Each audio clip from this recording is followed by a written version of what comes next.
This is Audible. Tales from the Norse Legends.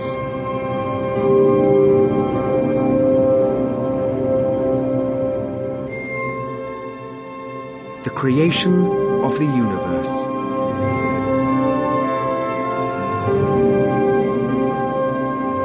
In the beginning was Ginnungagap, the great emptiness, the unending void.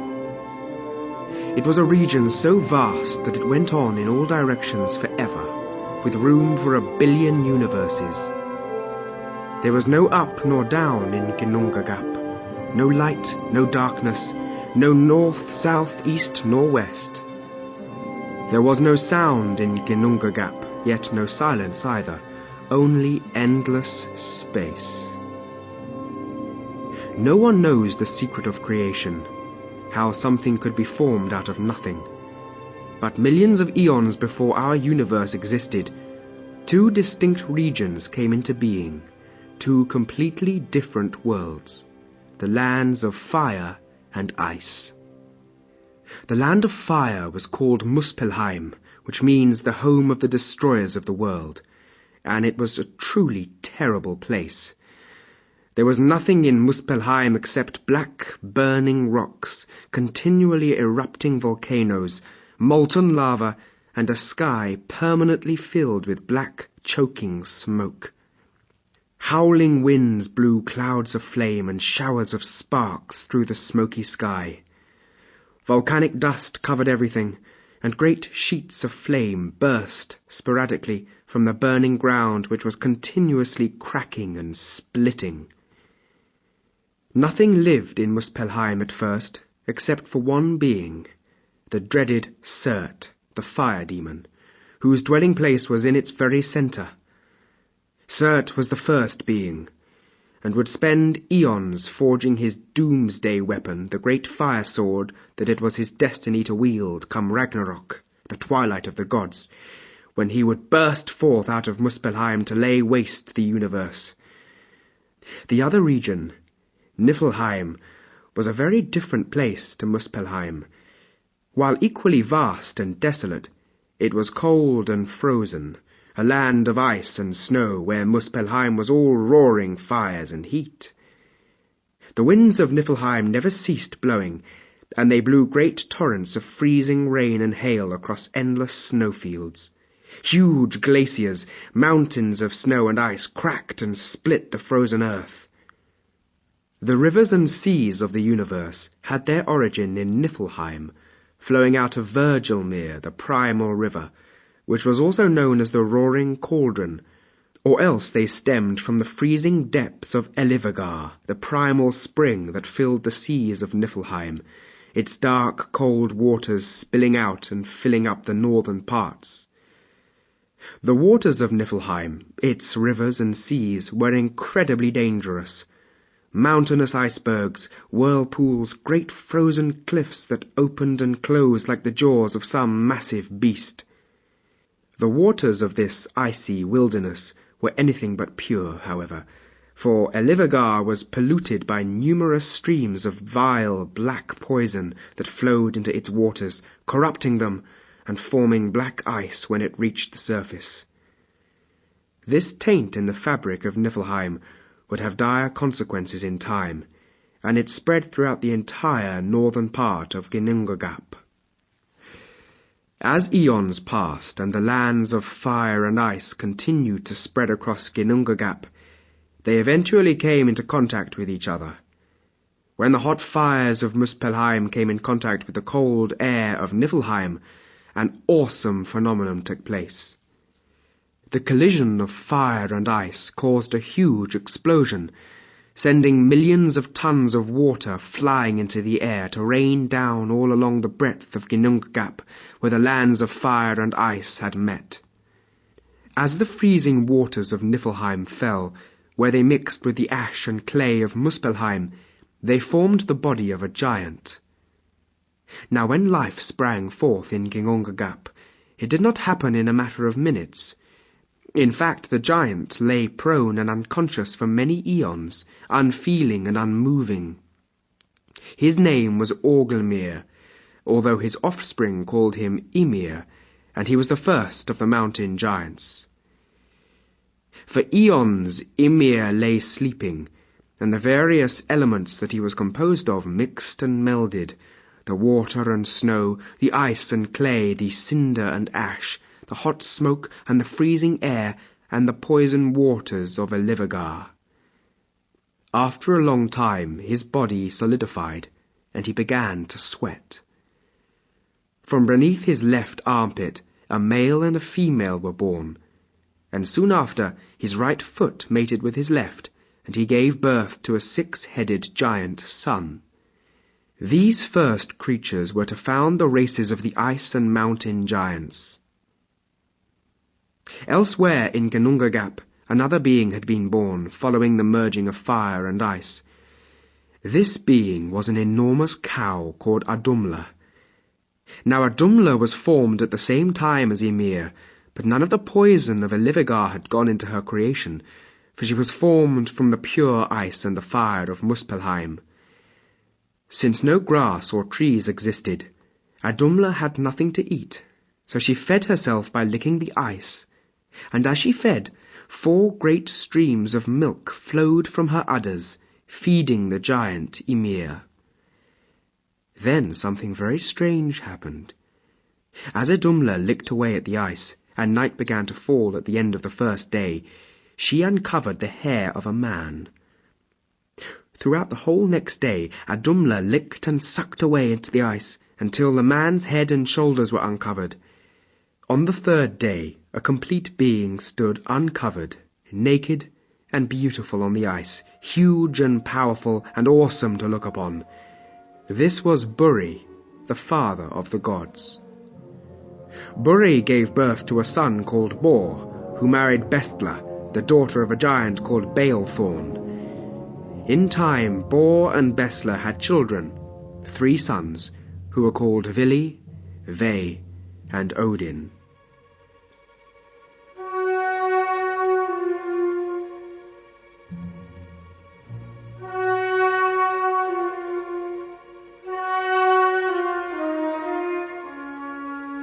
The creation of the world.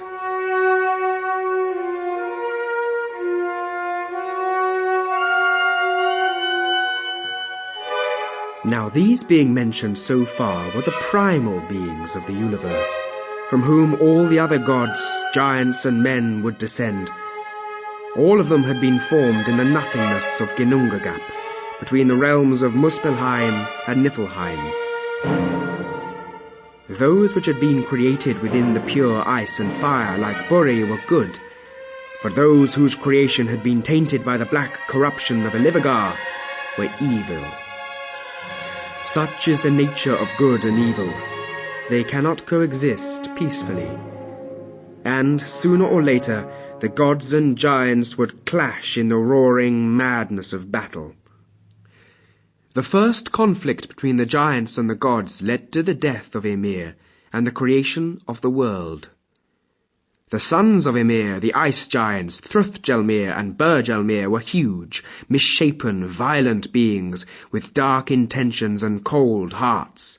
Their continual roaring and thundering angered Odin and his brothers Vili and Ve, and so they went to speak with the ice giants and counsel them to make less noise and be better neighbours. But the ice giants had strife in their blood, and responded to the gods' request for consideration with roaring violence, and a fight ensued which shook the heavens. In the course of the fight, the 3 brother gods killed the giant Ymir, chopping him apart.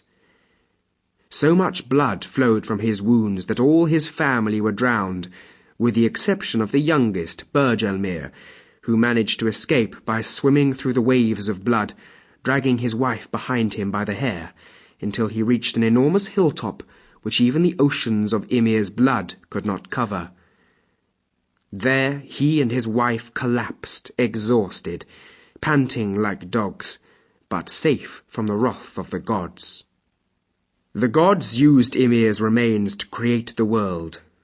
Chopping and hammering at the body, they created the earth, forming sweeping plains where they bashed it flat, and rocky mountain ranges and the deep, dry seabeds. Then they squeezed the blood out of his flesh. His blood filled all the oceans, seas, and rivers. Then they took his teeth and bones and smashed them up, making the individual rocks, lofty crags, and sea cliffs, and by grinding the bone to powder, they formed the sandy beaches and deserts. They used his hair to make trees and bushes, and where the flesh, contaminated by Ilivigar's corruption, fell, the races of dwarves and trolls were created, spontaneously appearing as maggots do in a dead and rotting fish. Having created the earth, the gods found it to be a dark and gloomy place that oppressed the spirits, and so, to make it more habitable, decided to create the sky, which they made from the skull of Ymir, lifting it up between the three of them.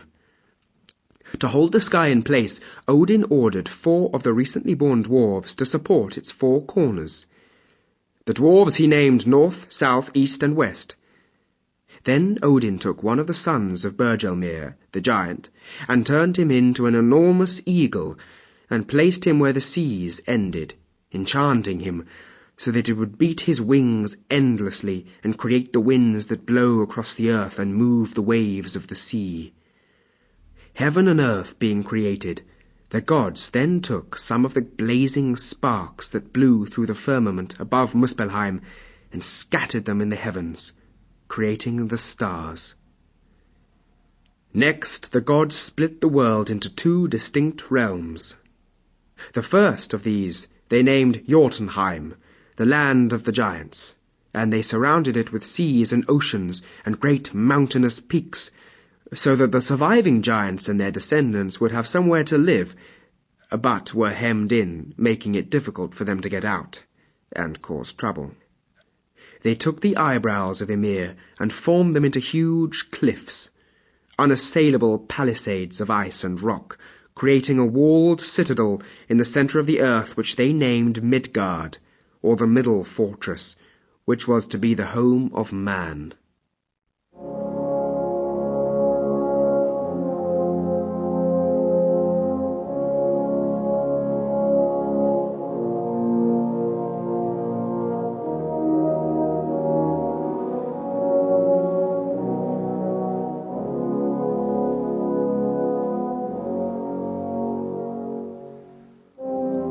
Day and night, and sun and moon.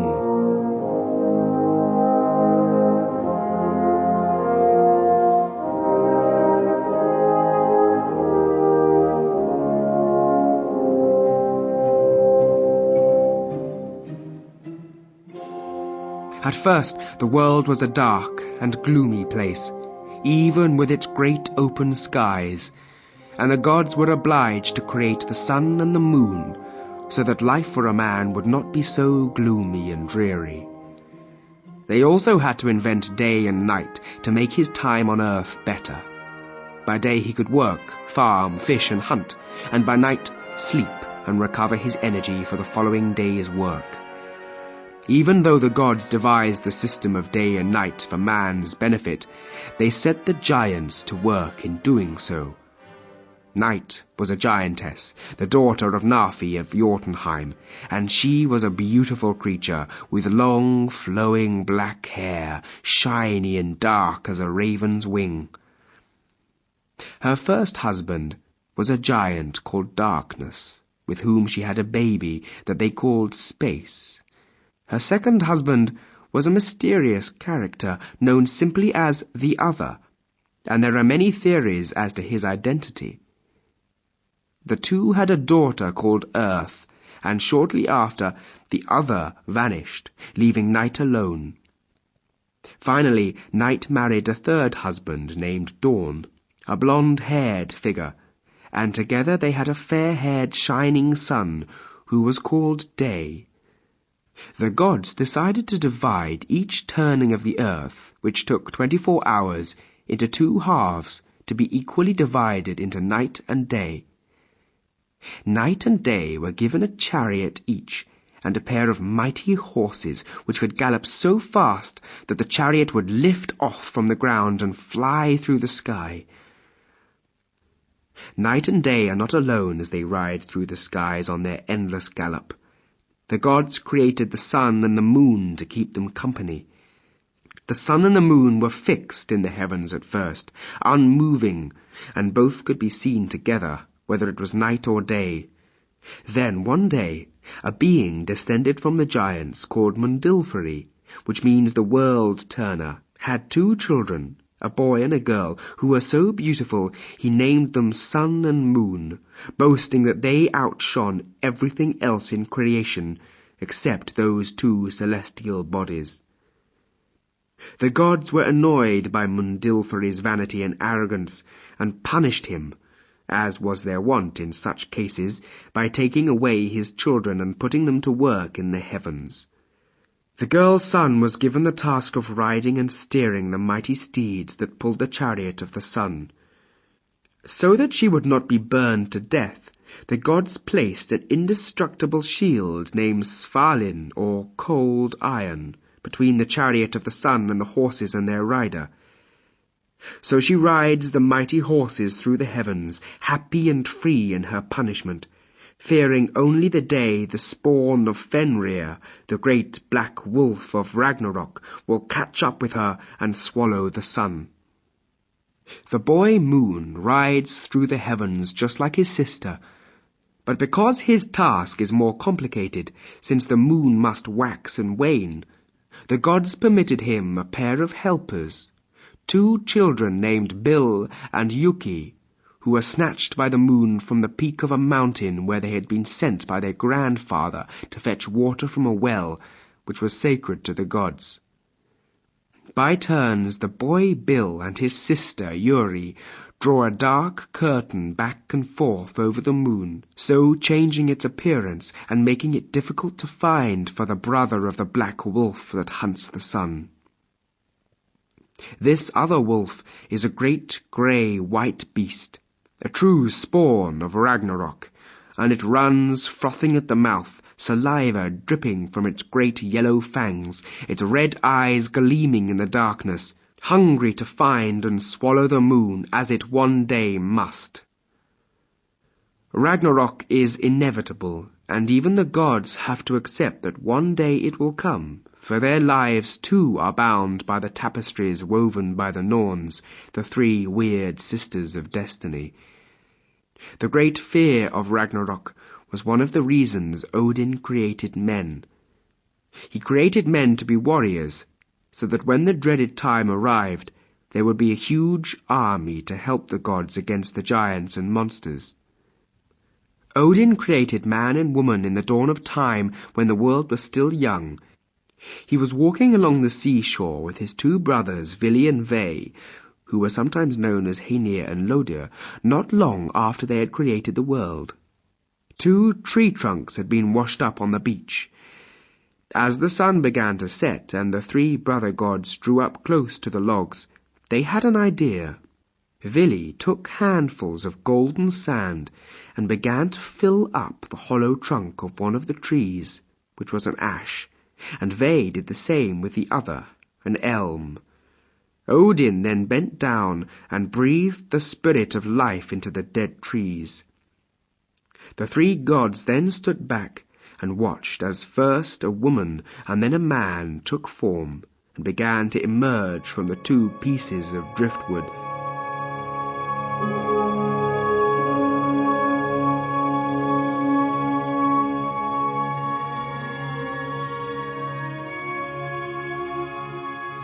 The Golden Age of Asgard. At the same time as Midgard and Jotunheim were created, Odin and his brothers created homes for themselves. Odin named his home Asgard, which means the home of the Aesir. The Aesir were the children of Odin and Frigg, his wife. Asgard was created apart from Midgard and Jotunheim, but was connected to them by a magical rainbow bridge called Bifrost. Vili and Ve, for their part, made their homes in Vanaheim to the east of Asgard, and their children were called the Vanir. Asgard was a truly beautiful place. The sky was always blue, and the sun always shone there. It was neither too hot nor too cold, but always pleasantly warm, with soft breezes floating in from the warm seas and gently billowing, rolling white clouds in the sky. The gods lived there contentedly, subject only to the will of Odin, the All-Father, who had given them life and created their world. Odin was lord of Asgard, because he was the oldest and wisest of the gods, and there was no one who challenged his rule. Odin knew from time immemorial that the threat of Ragnarok, the twilight of the gods, had to be faced, and all his time was spent trying to prepare for it. In the first days he built his castle on the highest of Asgard's peaks, where only eagles build their nests, and named it Hilidskialf, the high nest from where he could observe all that was going on in the 9 worlds. Odin's task was a heavy burden for him, for power brings with it responsibility, and so he sought help wherever he could get it. He was assisted in his labours by 4 supernatural beings, a pair of wolves named Ferrie, Swallowwall, and Jerry, Rumbling Belly, and a pair of ravens called Hugin, which means thought, and Munin, which means memory. Only Odin could sit on the high throne at the top of Asgard, where the winds roared and gaze out over the 9 worlds. When another being sat in his place, it would bring dire calamity in its wake. But that was in the distant future. The 9 worlds were full of strange and magical beings. Between Asgard and Vanaheim lived the bright elves and the dwarves. Niflheim was home to the dark elves and rock trolls and the ice giants. In Jotunheim lived the storm and mountain giants, and in Muspelheim dreaded Surt and the fire demons. In the beginning, as Asgard existed outside time, none of these dire beings had any effect on the paradisical existence of the gods. Odin, however, watched and learned, planning so as to prevent, or at least be prepared for the final great clash between the cosmic powers of good and evil, the twilight of the gods, Ragnarok. As well as his ravens and his wolves, Odin had an 8-legged winged horse named Sleipnir, which was the fastest steed in creation and was capable of transporting him anywhere among the 9 worlds. He also possessed a magical spear named Gungnir, which once cast always transfixed its target, then returned to its master's hand, having done its deadly work. Odin's was a solitary existence, and much of his time was spent away from his wife, Frigg, who lived alone in her palace, Fensalir, in the west of Asgard. Her beautiful face was made serious by the sad expression in her eyes that came from the knowledge of the gods' final destiny. When not studying the ebb and flow of good and evil in the 9 worlds, Odin would go down into the world of men and directly intervene in their affairs. He always went disguised when he did this, and took many different names and forms. Odin was a god to be feared, and could never be taken lightly. When Asgard's golden age passed over, his chief interest in men was to gather from among them the heroes and the champions, the great warriors and those who died bravely in battle. These were transported by the Valkyries, the choosers of the slain, to the great hall of Valhalla in Asgard. The Valkyries were immortal warrior maidens who rode winged horses, and chose only the most valiant to take back to Valhalla with them. Valhalla was the Viking heaven, where the bravest warriors were eternally reunited with their comrades to spend their days in bloody battle and their nights in feasting. The magical food and drink of Valhalla brought those wounded or slain in each day's combat back to life, wholly renewed, ready to fight again the next day. So they lived on, training eternally, killing and being killed, honing their skills for the coming of Ragnarok. The Vikings of Midgard, or Earth, worshipped Odin, and while most were feared warriors in their own right, There grew up among them a special cult of warriors who dedicated their existence to his service. They wore the skins of bears or wolves and lived apart from their fellow men. They were called the berserks or berserkers, and in battle were renowned for their absolute ferocity and total absence of fear. The berserkers loved the roar of battle and the scent of death, and lived only to fight and kill, wishing only to be killed themselves one day and join Odin among the fallen in Valhalla as a reward for their courage and dedication to their lord. Their normal warrior's job was to protect the berserker's back, but this could be a doubly dangerous task, as in the heat of a berserk rage they would often fail to distinguish friend from foe and kill any who came within striking distance. We still use the word berserk today to describe someone who flies into a mad rage.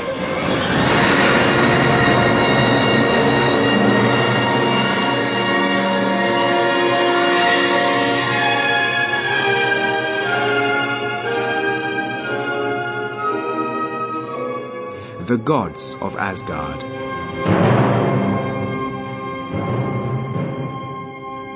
After Odin, the best loved of the gods, at least by mortal man, was his son Thor, the red-haired, red-bearded god of the thunder and the lightning.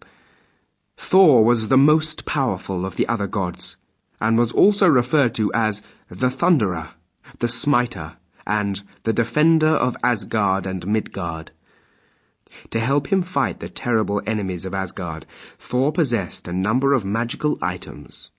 Best known and most feared of these was his enchanted warhammer Mjolnir, whose name means the Destroyer, with which he killed many of his foes. Mjolnir would always return to its owner when thrown, and was so heavy none but Thor could wield it. He could also use it to call forth thunder, lightning, and the tempest when the need arose. As well as being an invincible warrior, Thor was a great eater and entertainer. His castle was called Bilskirnir, or the Lightning, and was situated in a region of Asgard known as the Fields of Strength. It was the biggest in Asgard, with 540 rooms. He lived there with his beautiful wife Sif, the goddess of the wheat fields. She was famed for her long, shining blonde hair, which was like spun gold. Their table groaned and creaked from the weight of food and drink that was piled on it for meals and banquets. Thor had an appetite every bit as voracious as he was impulsive, and thought nothing of eating a whole ox at a single sitting, and washing it down with 3 barrels of nectar-sweet mead. In reality, he was something of a glutton, but he was so brave and strong, everyone loved him, and did not care about how much he ate or drank. Next to Thor in strength was a mysterious and silent god named Vidar, whose task was to create a magical object named the Greatest Boot. This boot was to be made from the scraps of all the leather that all mortal cobblers threw away in making footwear for their clients. At the end of time, when the ship of death set sail and the giants attacked Asgard, Vidar will put on the greatest boot, and if the magic works, will use it to stamp out the life of one of the gods' deadliest enemies. Another of the gods who often went down to the world of men was Heimdall, but not much is known about his origins. Heimdall was the guardian of Asgard, and lived in a fort on Bifrost, the Rainbow Bridge itself, protecting Asgard from all manner of dangers. Heimdall's senses were so keen that he could hear grass growing on Midgard, or a leaf falling to the earth in Jotunheim. On his shoulder hung the great Jalahorn, the trumpet that would sound the final alarm when the giants and the forces of evil began their attack on Asgard.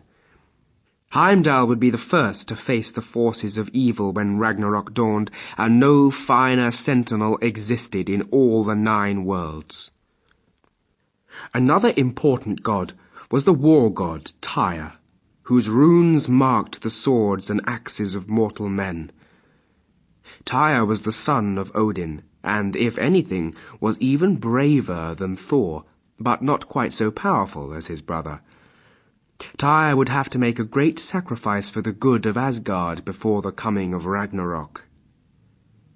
Baldur, the son of Odin, was Thor's brother, and was known as the White God, or the Shining One, or the Beautiful, and was loved by all the gods but one, the evil Loki.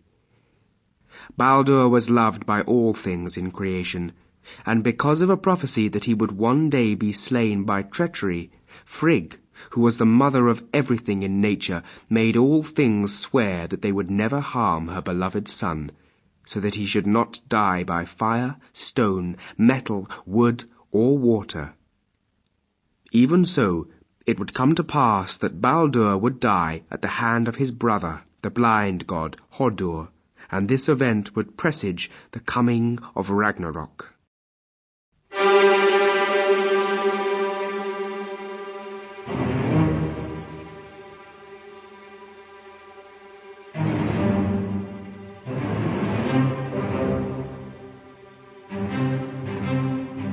The god who was really responsible for the coming of Ragnarok more than any other was not innocent blind Hodur, but the god who, as we shall see, duped him into killing his brother Baldur, the god of mischief and evil, Loki.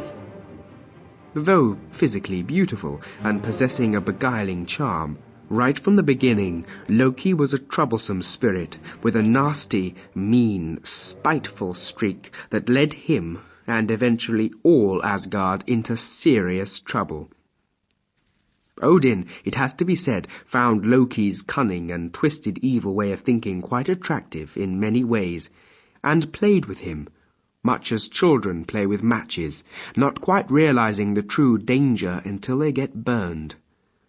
Thinking that it could be to Asgard's benefit to bring Loki into the fold and turn him away from his evil ways, Odin made him his blood brother by cutting their wrists and letting their blood mingle. But ultimately it was to be of no avail. Loki would be known as the tainted god, the bad companion, and the thief of Sif's hair, among other despicable things, before he eventually brought doom upon them all. Loki's offspring, as much as he himself, were to be the bane and scourge of Asgard. Although the god of mischief had a beautiful, loving wife in Asgard named Sigyn, he also had 3 children to an ogress in Jotunheim named Angrboda. Angrboda, like her lover, was a mixture of beauty and evil. Their first daughter was called Gerda, and she was a beauty without compare in the 9 worlds, and she would play an important part in the discord that was to come. The second child of Loki and Angrboda was a wolf, and they called him Fenrir. As the wolf cub was a child of Loki, the gods let him play in the forests of Asgard, little realizing the danger they were allowing into their homeland, and how dear their kindness would cost them, and Tyr, the god of war, in particular. Loki and Angrboda's third child was a monstrous serpent called Jormungandr, who grew so big that in no time he surrounded the whole of Midgard. Odin, in order to prevent the monster getting any bigger, put the serpent's tail in its mouth and threw it in the sea, where it endlessly twists and coils, creating the waves and the tides. Jormungandr is also known as the Midgard serpent, and is the sworn enemy of Thor, with whom it would clash on more than one occasion. The fourth child of the terrible pair was a girl, and Odin hurled her into the underworld, fearing what a terrible monster she might grow into. She fell from the towering black granite cliffs of Asgard for 7 days and 7 nights, and landed in a dark and gloomy place called Hel. Because of the magical powers inherited from her parents, she grew into the queen of that land, and took its name for her own, Hela. The entrance to Hel is a huge gaping black hole called Nippalir, which means the cave in the cliff, and from its dark mouth blow icy winds and blinding sheets of snow. The entrance is guarded by a terrible hound called Garm, who is so savage he has to be chained in place to prevent him charging out into the 9 worlds and attacking all who live there. The denizens of hell include those mortal men who have murdered, betrayed, or broken their word in life, and their punishment is eternal. There is an island in hell called Narstrand, or the shore of the dead, that the light of day never reaches. It has only one building, a huge torture chamber. The building is made from poisonous living serpents, and those who enter are endlessly punished for their sinful lives. Burning venom drips on the evildoers, whose bodies are already a mass of open cuts and wounds from having had to cross the dread river Slid, which is filled not with water, but razor-sharp swords and knives, and the serpents bite at them interminably, allowing them no respite or comfort. The eternally living dead of hell, when they are not being tortured, are put to work building the terrible longship of the goddess of death. When the ship is finished, its captain will be the great traitor, the evil one, who betrayed his friends and loved ones, wicked Loki, and it will sail against Odin and Asgard when the time of Ragnarok comes around.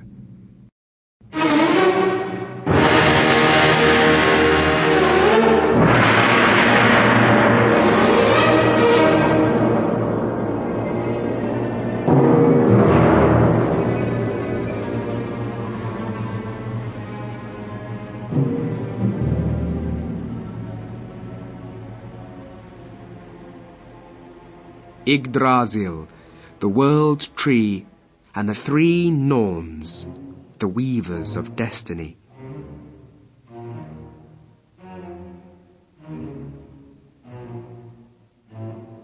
Among the many mysteries in the creation of the universe, one of the deepest is that of Yggdrasil, the World Tree. The great ash was the source of the driftwood logs, both ash and elm, into which Odin breathed life to create man and woman. But where it came from, how it grew out of the great nothingness or the lands of fire and ice, or even if it existed before all of them, is a mystery.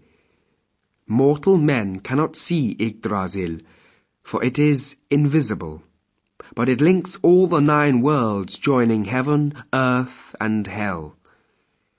Now the origins of the Norns, too, is a mystery. They were the 3 sisters of the giant Narfi, the father of night.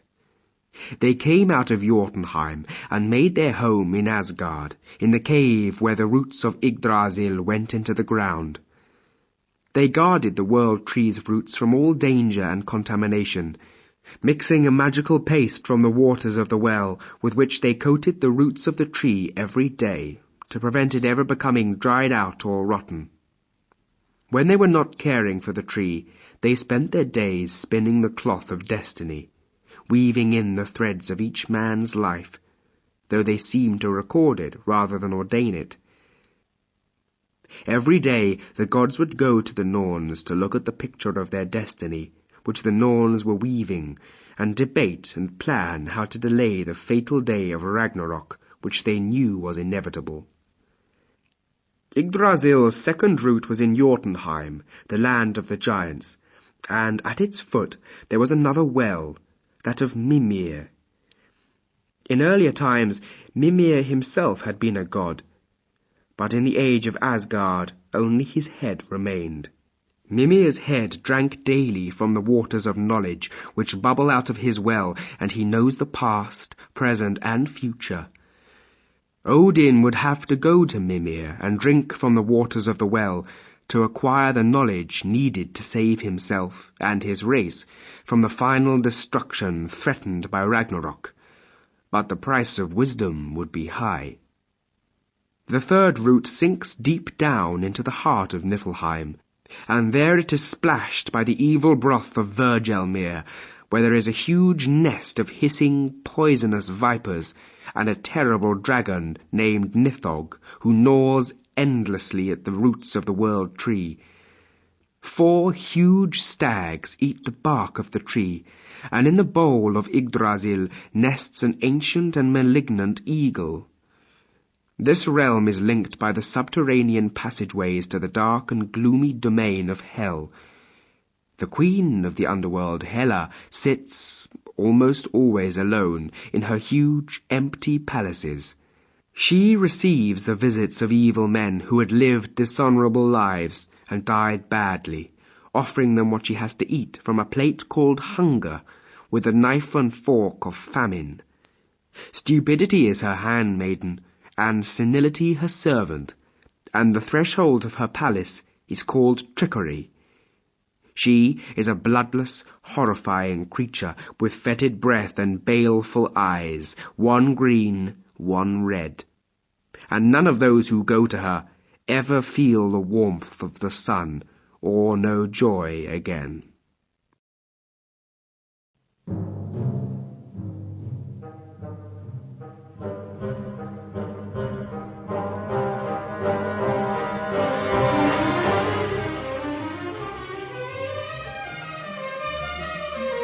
The Apples of Idun.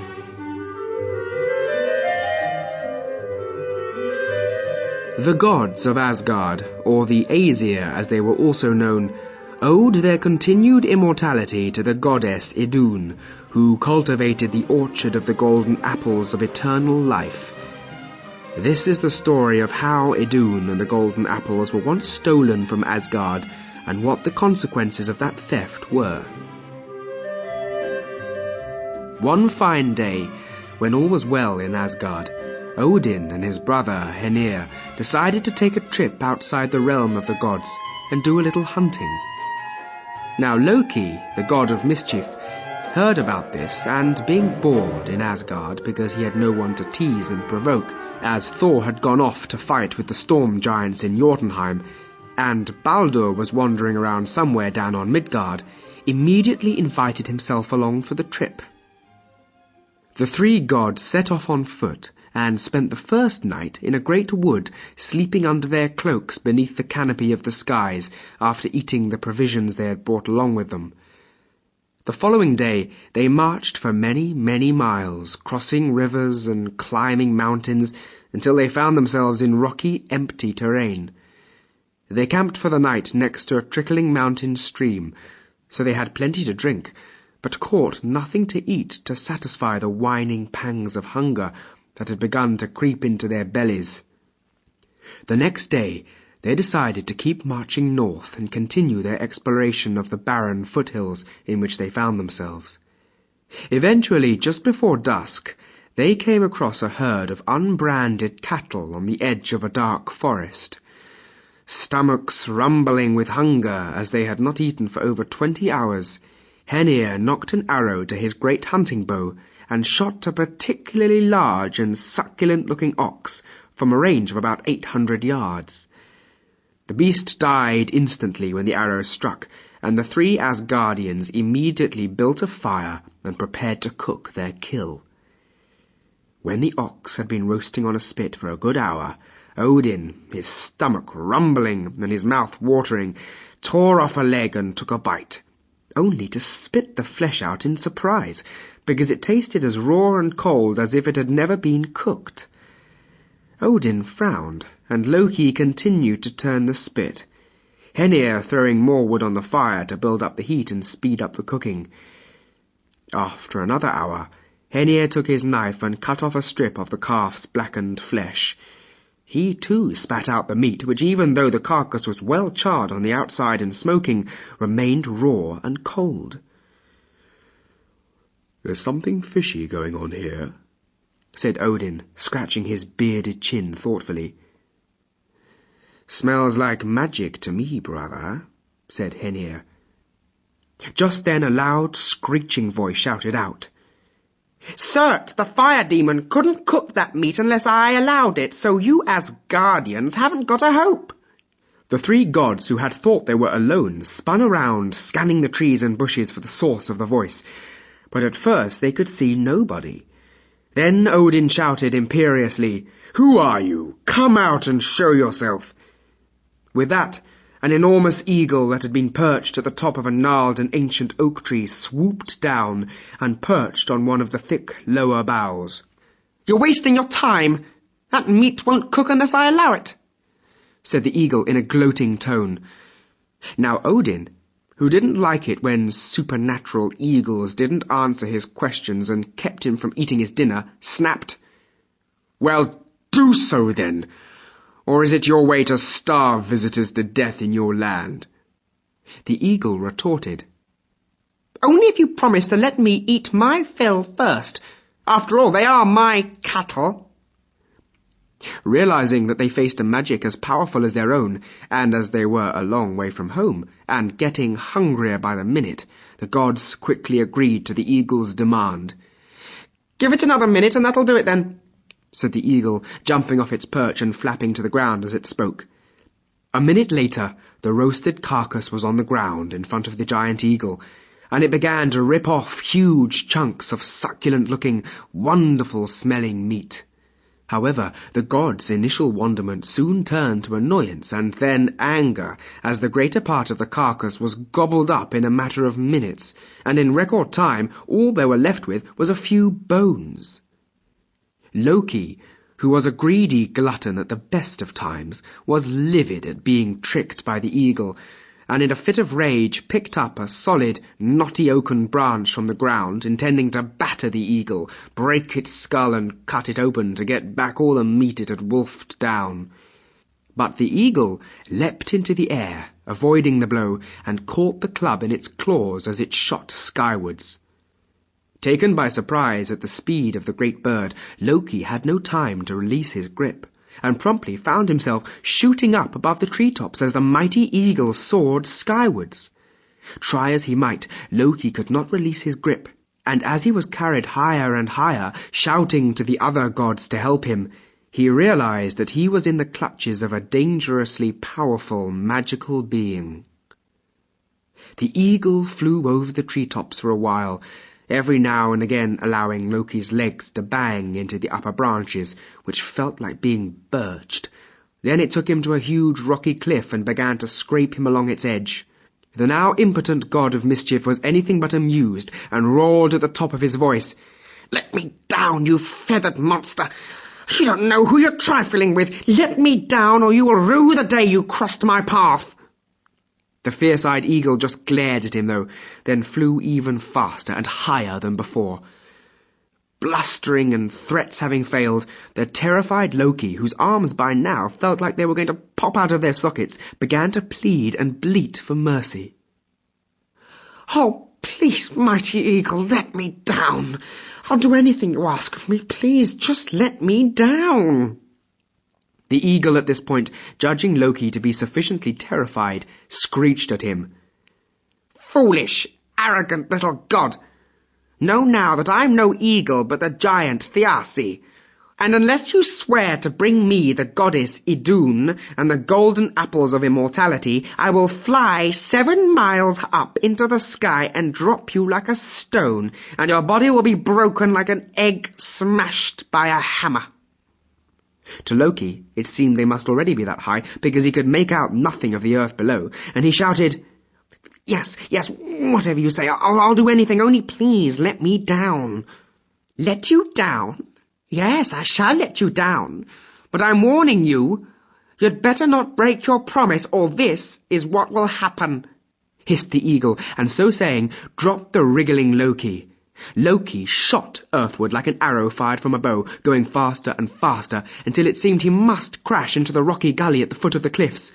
With only feet to go before impact, the eagle swooped to his rescue and plucked him out of the air, flying up once again to the cliff top, where he deposited the trembling god, dropping him from a height of 10 feet, so that he landed in an unceremonious heap on the floor, bruised and frightened, but otherwise unharmed.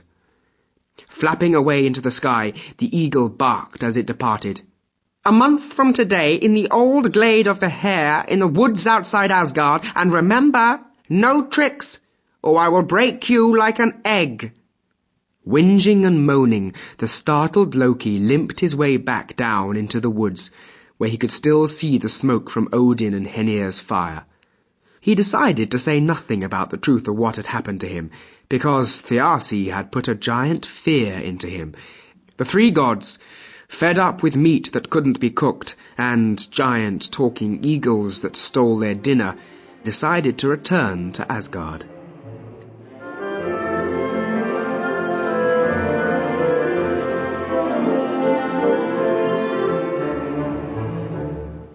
When he got back to Asgard, the cowardly Loki spent 4 tormented weeks turning over all the possibilities in his head, trying to take into account every possible eventuality. He realized what a disaster it would be for the Aesir to lose Idun and her golden apples. Without them, the gods would begin to age and feel pain like mortals. Old age and eventually death was a certain result, but Loki could only think of being dropped onto a rocky floor from 7 miles high. One morning, 2 days before he was due to deliver Idun to the giant, Loki's wife was preparing breakfast, and an egg she had placed on the table rolled off and fell onto the stone floor of the kitchen, breaking with a sickly splatting sound. The god of mischief winced and paled visibly, and went back to bed without eating anything, complaining of a headache. When the fatal day arrived, seeing no other way out of his dilemma, Loki decided to go and seek out Idun and trick her into going with him into the woods where the giant Thiassi would be waiting. He found her, as usual, in her orchard, singing the song of springtime to the flowers, bushes, and trees. Knowing the goddess of springtime's weakness, he chatted amiably for a while, waiting for the hour just before dusk, then baited his trap, said that he had seen a tree in the woods outside Asgard that bore golden fruit that looked identical to the apples of eternal life. Idun was puzzled, for she knew of no such tree, and being sweet and innocent, had no idea that Loki was laying a trap for her to be kidnapped. Suggesting that they take a basketful of the apples of eternal life with them for making comparisons, he offered to take her to the glade of the hare and show her the remarkable tree he had found. Suspecting nothing, Idun picked up her basket and set off with Loki. Where the goddess walked on grass, flowers sprang up behind her, but Loki summoned a pair of ravens to follow behind them and eat the flowers so that there would be nothing to mark their passing. Loki took great care to make sure that they were not seen when they left Asgard, telling Idun to put her hood up against the evening dew, but he reckoned without Heimdall, who heard the unusual sound made by the flowers which grew behind Idun as she walked. Even though Heimdall was so far away that neither Loki nor Idun even realized he was watching them, he could see the sweet smile on her face and the cornflower blue eyes that could melt the very ice of winter. Things looked innocent enough, but he was aware of Loki's black flickering eyes, which always reminded him of someone peeping out of a window from behind the curtains, wanting to see what everyone else was doing, but not be seen himself, and the shining white teeth, grinning so like a wolf's as he walked hand in hand with the goddess. He had better not be up to more mischief, thought Heimdall to himself, or he will have the guardian of Asgard to deal with. Little dreaming the real seriousness of what Loki intended. Almost as soon as Loki and Idun reached the secluded part of the woods that Thiassi had indicated, the giant eagle appeared and snatched the goddess up in one huge taloned claw, and the basket containing the apples in the other, and off they flew to Jotunheim. The cowardly Loki scurried back to Asgard, the enormity of what he had done gradually dawning on him as he crept back into his home, taking great pains so that no one should see him.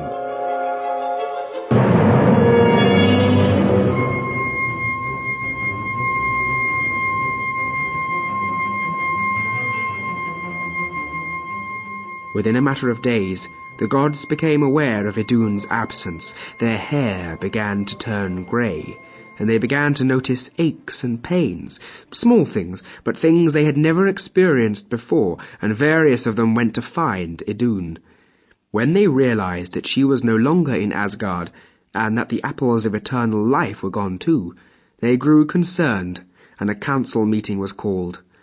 Once the gods were gathered, Heimdall told them what he had seen a few evenings earlier, and an angry Odin ordered his guards to go and find Loki and bring him before the council. The god of mischief was dragged into the council chamber, protesting his innocence, but it was impossible for him to conceal the truth from the enraged Odin and keen-eyed Heimdall. Odin swore eternal torture for Loki if he did not come clean, and before long the whole story was told, which caused uproar and cries for the execution of the guilty one. Realizing that the gods were in a serious mood and not joking, Loki swore that he would go to Jotunheim and rescue Idun and bring back the golden apples, as, indeed, he protested he had always planned to do. His only request was that the goddess Freya lent him her cloak of hawk's feathers, so that he could fly there disguised as a bird and enter the giant's castle undetected. This was granted, and Loki put on the magical cloak and took to the air, winging his way over the mountains and seas to the lands of the giants. Thiasse's castle was next to a lake and was surrounded by huge pine trees. Loki alighted in the uppermost branches of one of these trees and observed the castle until at last, near dusk, he saw Thiasse coming out carrying a fishing rod, get into a boat and row out into the middle of the lake. Seizing his opportunity, the god of mischief flew around the castle until he saw Idun sitting sadly in one of the bedrooms, and he flew in through the window. The goddess gave a startled cry when a hawk the size of a man came in through the window, but removing the cloak so that she could see who he was, Loki cautioned her to silence. "Fear not, Idun. It is I, Loki. I've come to rescue you, but don't make any noise. Don't worry, I'm going to turn you into a walnut and carry you back to Asgard." So saying, he made a series of passes with his hands, and suddenly the goddess was a large brown walnut. Donning the magical cloak again, Loki transformed once more into a hawk, picked the nut up in his claw, and jumped out of the window, setting off in the direction of Asgard. Thiasse would not have realized anything had happened, had it not been for his daughter, Skadi, who came into Idun's room just in time to see the hawk flying out of the window with a nut in its claw, and realized that something was amiss. Grabbing one of the giant candles, she lit it and waved it back and forth until the movement caught her father's attention out on the lake. Thiasse rode back to his castle and bounded up the stairs 4 at a time to ask his daughter what was wrong. When she told him Idun had escaped, he flew into a rage and immediately ran to put on his suit of eagle's feathers. Roaring Loki's name and swearing to kill him, he flew off in pursuit. Loki was halfway back to Asgard and felt sure that they would be safe once behind the gleaming realm's walls, but Thiasse could fly much faster than Loki, and he rapidly began to gain ground on the fleeing gods. Heimdall witnessed it all, and as he described what he was seeing, all the other gods mounted the battlements of Asgard to see what was happening. At first they could only see 2 specks in the distance, but they quickly got larger, and soon it began to seem probable that the eagle would overtake the hawk before it reached the battlements, though it would be a close contest. Of all the gods, only Tyr had the presence of mind to anticipate what was needed, and he called to Baldur and Frey to help him pile up wood and crates and timber just outside the battlements. Once the pile of wood was higher than the battlements themselves, he poured oil on it, lit the torch, and then waited. As Loki drew nearer, the giant bearing down on him, the gods began to urge him on, giving him just the extra strength and speed he needed to evade the clutch of the eagle's talons. Loki passed over the battlements just seconds in front of Thiasse, but as soon as he did, Tyr lit the great pile of oil-soaked wood. The giant, who had not seen Tyr's trap in the twilight, flew into a roaring wall of flame and exploded into a huge fireball himself, the magical eagle's feathers igniting like dry grass on a summer's day. Thiasse was totally incinerated, except for his sapphire-blue eyes, which were indestructible and ended up embedded in the wall as a result of the impact. Loki and Idun landed in Asgard, and the goddess of spring was met by cheers and laughter, though Loki received only the sharp side of the gods' tongues and many a pointing finger. Before long the aging immortals were eating of the enchanted fruit. The gods were for punishing Loki, wanting to torture or exile him because of his former treachery, but he pleaded with Odin to remember their blood oath. The arguments went back and forwards into the night, and torches were lit to dispel the darkness, and who knows what would have happened had it not been for a new emergency. The ever-watchful Heimdall gave the alarm, and the gods swarmed to the parapets to see, marching towards them out of the darkness, the fully armed and armoured Skadi, the daughter of the dead giant, who had followed her father in order to help him, but had arrived too late. Now Skadi had with her some very powerful enchanted weapons that her father, in his haste to chase after Loki and Idun, had not had time to pick up.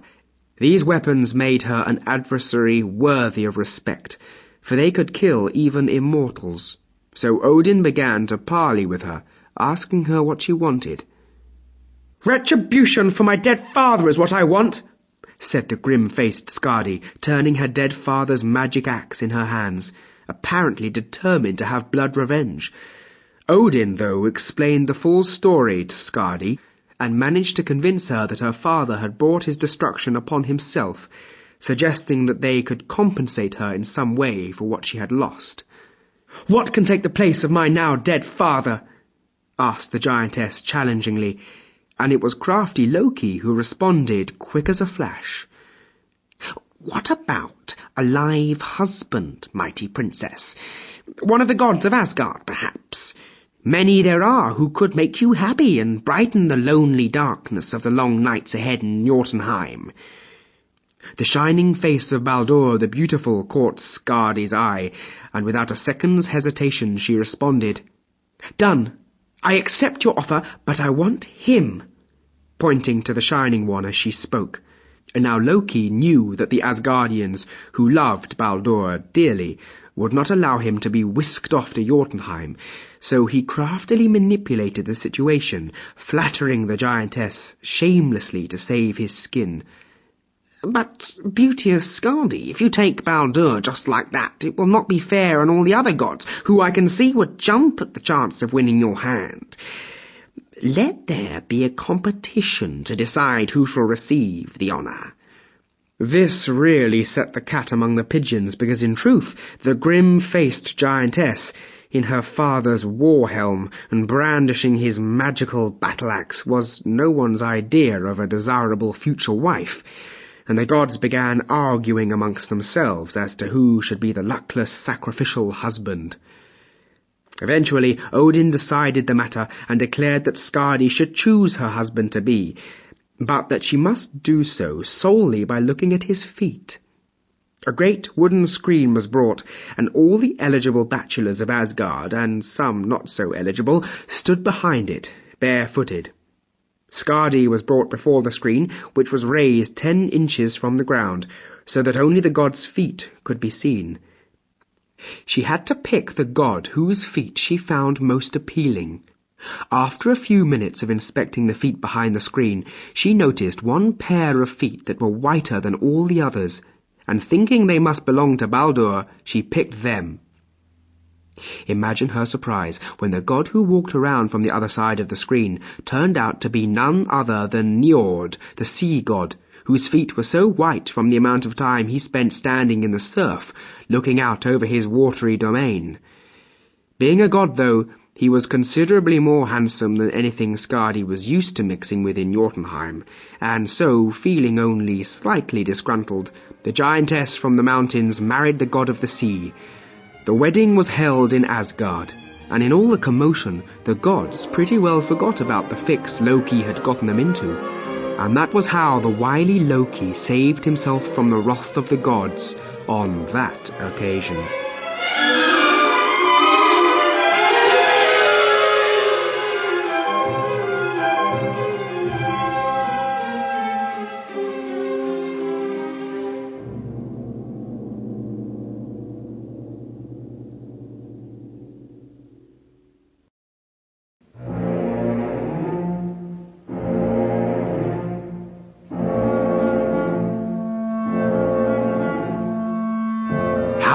Tyr lost his hand.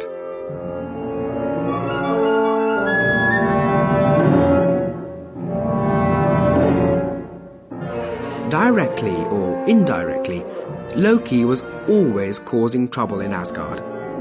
One instance which cost the war god Tyr dear came as a result of the birth of the mischievous one's monstrous son, the wolf Fenrir. Now Fenrir was the offspring of Loki and Angrboda, the giantess, and in the beginning, when he was just a furry little cub with milk teeth, the gods found him funny and adorable, and were very affectionate with him. One or other of them was always to be found stroking or playing with him, or feeding him some tasty morsel. However, this did not last for long, because Fenrir grew at an alarming rate, and the milk teeth were soon replaced by great, needle-sharp white fangs, and the little ball of bones and fur rapidly became a great, black, heavily muscled wolf with the flickering black eyes of its father. Odin realized that something would have to be done when he was out walking in the forest one day.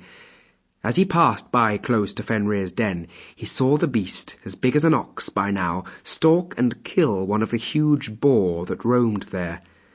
Fenrir leapt on the squealing wild pig and killed it with a single raking slash of his huge saber-clawed paw, and then gobbled it down whole, crunching up bones, hooves, and tusks in the process. Odin consulted the Norns, and they prophesied that one day Fenrir would do terrible damage to the Aesir, and would gobble up the king of the gods himself. So he ordered the making of an unbreakable chain to bind the beast before it got even bigger and stronger. As Thor was off battling giants, the task of binding Fenrir fell to the god of war, Tyr, who, as well as being one of the bravest gods, as befitted his office, was also the most cunning, after Loki. Tyr carried the great chain called Loading coiled onto his shoulder, and said to Fenrir, "Ho, little wolf cub, I have a new game for us to play, a game to test your strength. Let us see if you can break this little chain that I have found." Now the chain was of toughened steel, with links as thick as a fat man's finger and thumb, but Fenrir by now was the size of a large shire horse, and he just snickered at Tyr's suggestion. The god chained the compliant wolf, who sat down unconcerned as Tyr looped the steel links over its great neck and around each leg. When the chain was securely fastened, Tyr challenged it to try and get loose. With a bored yawn, Fenrir lazily got to his feet and stretched. The chain snapped, links springing into the air and clattering noisily onto the rocky ground. Fenrir smiled at Tyr, saying nothing. Tyr went back to Odin and told him what had happened, so a second chain was ordered to be forged, one much thicker and stronger than Loading. This chain was called Dromi, and each link was as thick as a strong man's wrist. The gods smiled and laughed when they handled it, believing that not even a monster like Fenrir would be able to break it, however hard he tried. Tyr, though, had witnessed the ease with which the wolf had broken free of Loading, and was not so sure. But as there was nothing else to be done, he set off once again to challenge Fenrir to be bound. When the god found Fenrir, he was shocked to see that he had grown even bigger, and was about the size of a Viking dragon ship. The other gods accompanied Tyr this time to witness the binding, for there were those among them who, although not willing to get so close to the monster themselves, felt sure that Tyr had exaggerated, or had not fastened the chain properly the last time. Fenrir eyed the chain thoughtfully. Then he allowed Tyr to bind him, just as he had done the last time. The great wolf sat chained and wriggled a little as if the bonds were uncomfortable, and then it lay with its muzzle on its paws, watching the gods' reaction. Some began to rub their hands and slap each other on the backs. The chain had held this time, and the threat posed by Fenrir was over. They had all more or less relaxed except Tyr and Odin, when the wolf let out a long, baleful howl and leapt to its feet, snapping the mighty chain in a dozen places as if it was so much glass, shaking its great body to sprinkle the rocky ground with the broken lengths of chain and shattered links. The wolf chuckled and wandered off into the woods to find something to eat. The gods walked back to Asgard, muttering and truly preoccupied, for Fenrir was a problem that already looked like being impossible to control, and he was getting bigger and stronger all the time. Now the greatest metalworkers and smiths were the dwarves, who lived in the kingdom of the bright elves, and since a chain fit to bind Fenrir could not be forged in Asgard, Odin sent Skimir to the dwarves to tell them of the problem. Now the master smith was a dwarf named Geridor, and he was also a powerful magician. When Skimir told him of the problem, the dwarf shook his head and said such a task required powerful enchantments and a good deal of time. Skimir left for Asgard with instructions to come back in a month's time. After the month had passed, he returned, and the dwarf had completed the task. To Skimir's surprise, what Geridor had made was not a chain, but a silken rope. Skimir could not hide his disappointment, and began to protest. "A silken cord to bind Fenrir? Are you mad? Do you realize how strong the beast is, how large he has grown?" Geridor let him go on a bit before giving him a goblet of elf mead and saying to him, "Don't be deceived by appearances. This is a very special rope, and it's taken me this long to make because I have had to find 6 very special ingredients." Increasingly perplexed, Skimir huffed skeptically. "What special ingredients? It looks like an ordinary silk rope to me." Whispering confidentially into Skimir's ear, as if he did not want anyone to overhear his trade secrets, Geridor said, "The spit of a bird, the nerves of a bear, the breath of a fish, the roots of a mountain, the beard of a woman, and the sound of a cat's footfall." The incredulous Skimir spluttered protestingly. "The sound of a cat's footfall? The spit of a bird? The beard of a woman? Are you mad? These things don't exist." Geridor looked over his shoulder and from side to side as if to make sure no one was eavesdropping, and hissed, "That's why they're so hard to find, stupid." Not knowing what to think, Skimir paid for the rope and set off back to Asgard, shaking his head and muttering to himself. When the gods saw the silken cord, they laughed at Skimir and claimed that he had been cheated, and an argument broke out. But Odin silenced their wagging tongues, for he knew that Geridor's fame was well-founded, and insisted that they must try to bind Fenrir with the cord. So a group of the bravest and strongest gods set out to confront Tyr, and when they found him, they asked him to come with them to the wastelands lying beyond Asgard and Niflheim. The wolf, who was by now as big as a full-grown dragon, felt that he was so strong he had nothing to fear from any god. He smiled, agreeing to go with them.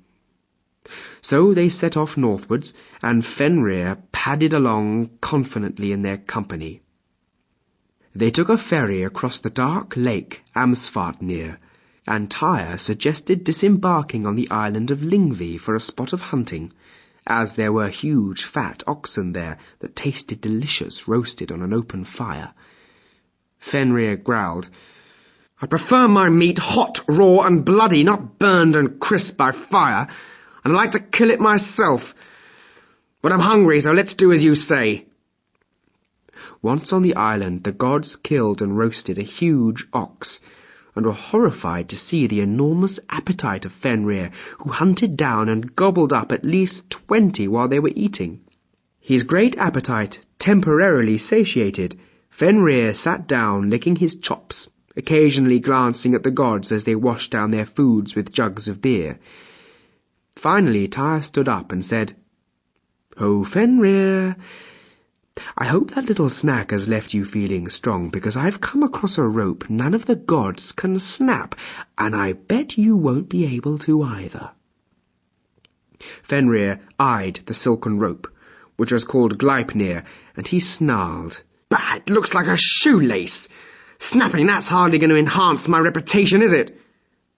One by one the gods tried to convince him to let himself be bound, but he sensed a trap and would not let them persuade him. Eventually Odin said, "Look, Fenrir, if you let us bind you, and then you cannot snap this little rope, then we'll know you're not as strong as everyone says you are, won't we? And so there'll be no need for us to fear you, will there? In which case, we'll release you. Oh, come on, be a sport. What are you afraid of?" Sensing trickery and having the cunning of a wolf as well as the blood of the god of mischief flowing through his veins, but not wanting to seem cowardly, Fenrir replied, "I'm not too keen on this, and I don't really trust you as guardians, but I'll let you try and bind me on one condition, that one of you puts his hand in my mouth, so that if I cannot break free, I have some guarantee that you will release me afterwards, or one of you loses his right hand. So, what's it to be then, eh? Who feels brave?" Now looking into the great black wolf's baleful green eyes and the huge grinning mouth filled with teeth like razor-sharp daggers, no one wanted to try their hand. But Tyr, who was the bravest of all, realizing that this would be their last and only opportunity to try and bind the monster, stepped forward, saying, "What an untrusting cuss you are, Fenrir. It's only a game, isn't it? Come on, then. I'll play if you will."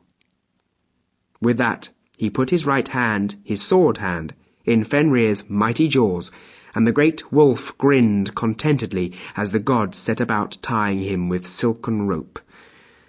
When the final knot was tied, the wolf strained and struggled, but the more he struggled, the tighter the rope bit into him, causing him to whine with pain more than once.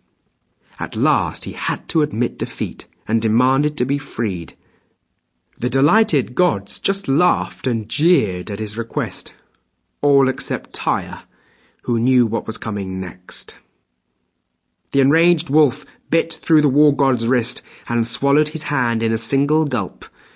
Blood spurted everywhere, and Baldur went to the screaming Tyr's assistance as the monster howled its shame and rage at having been tricked and bound by the Asgardians.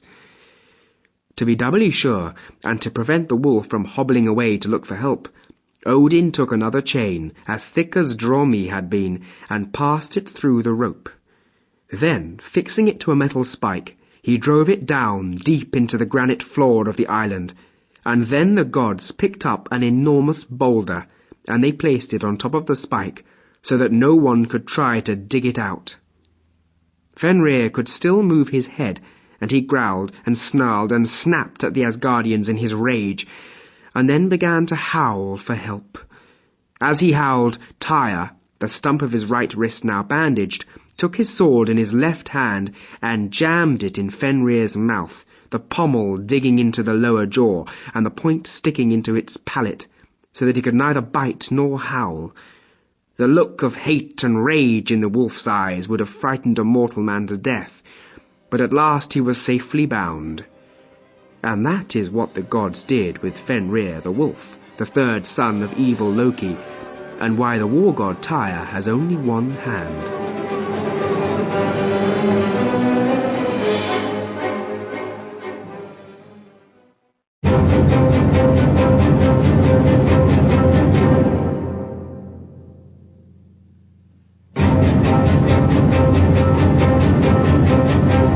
How Thor got his hammer.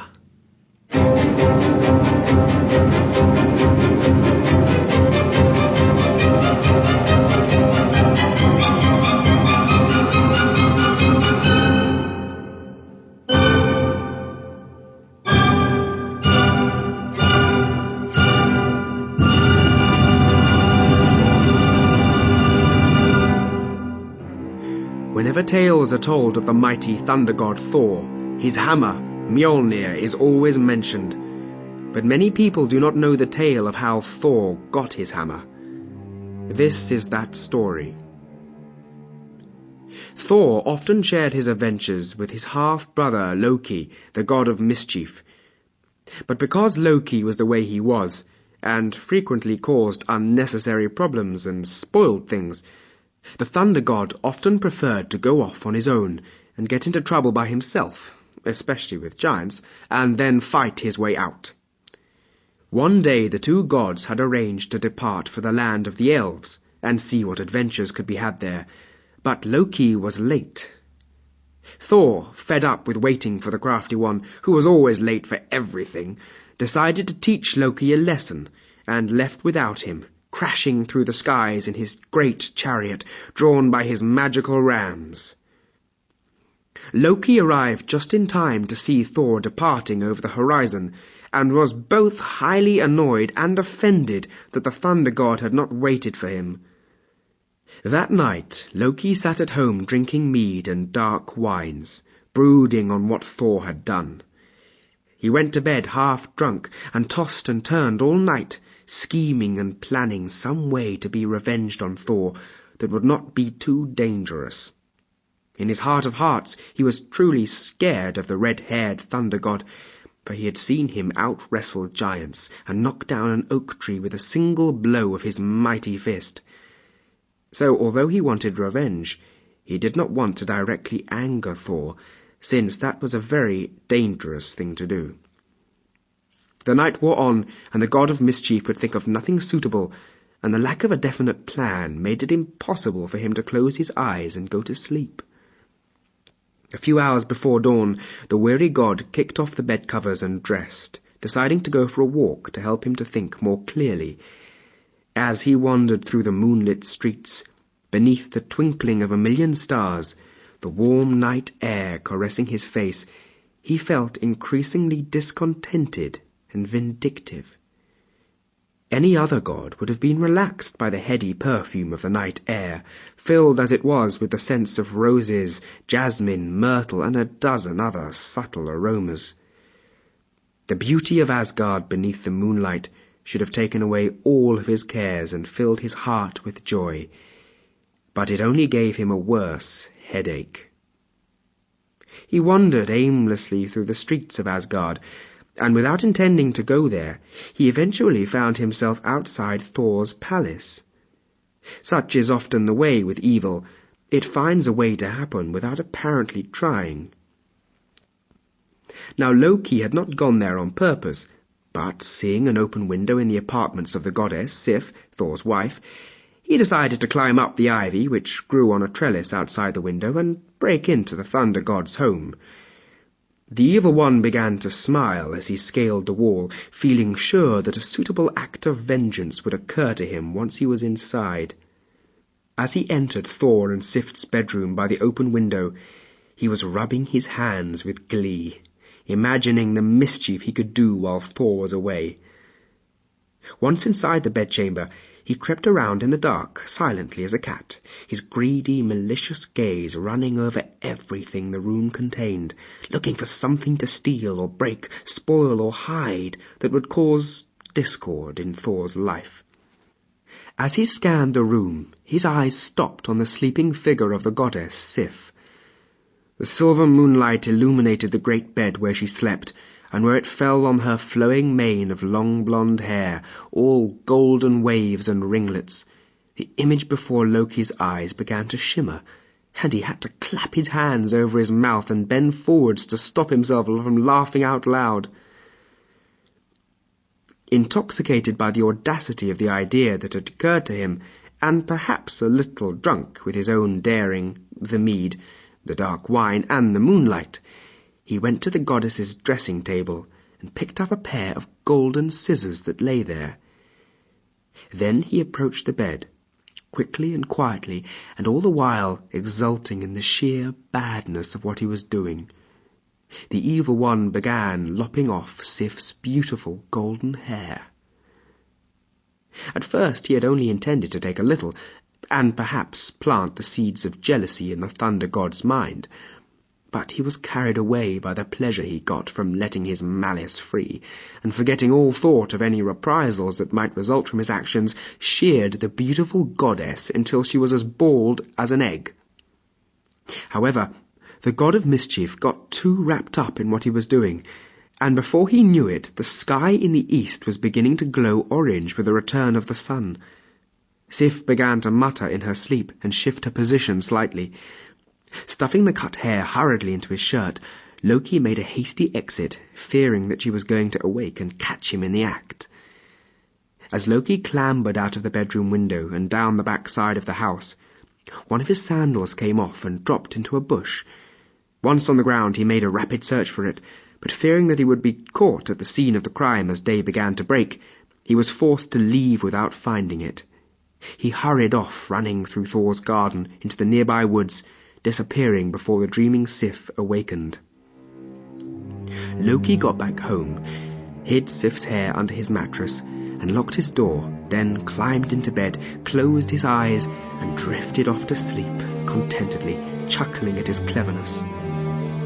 His slumber did not last long. When Sif awoke, her screams and wailing awoke half of Asgard, and just happened to coincide with Thor's return. The thunder god was absolutely furious to discover what had been done to his wife, who, for her part, was weeping inconsolably, completely unable to understand what had been done to her and why. Baldur's wife, Nanna, who came running to see what the cause of all the commotion was, spotted Loki's fallen sandal and picked it up on the way into the house.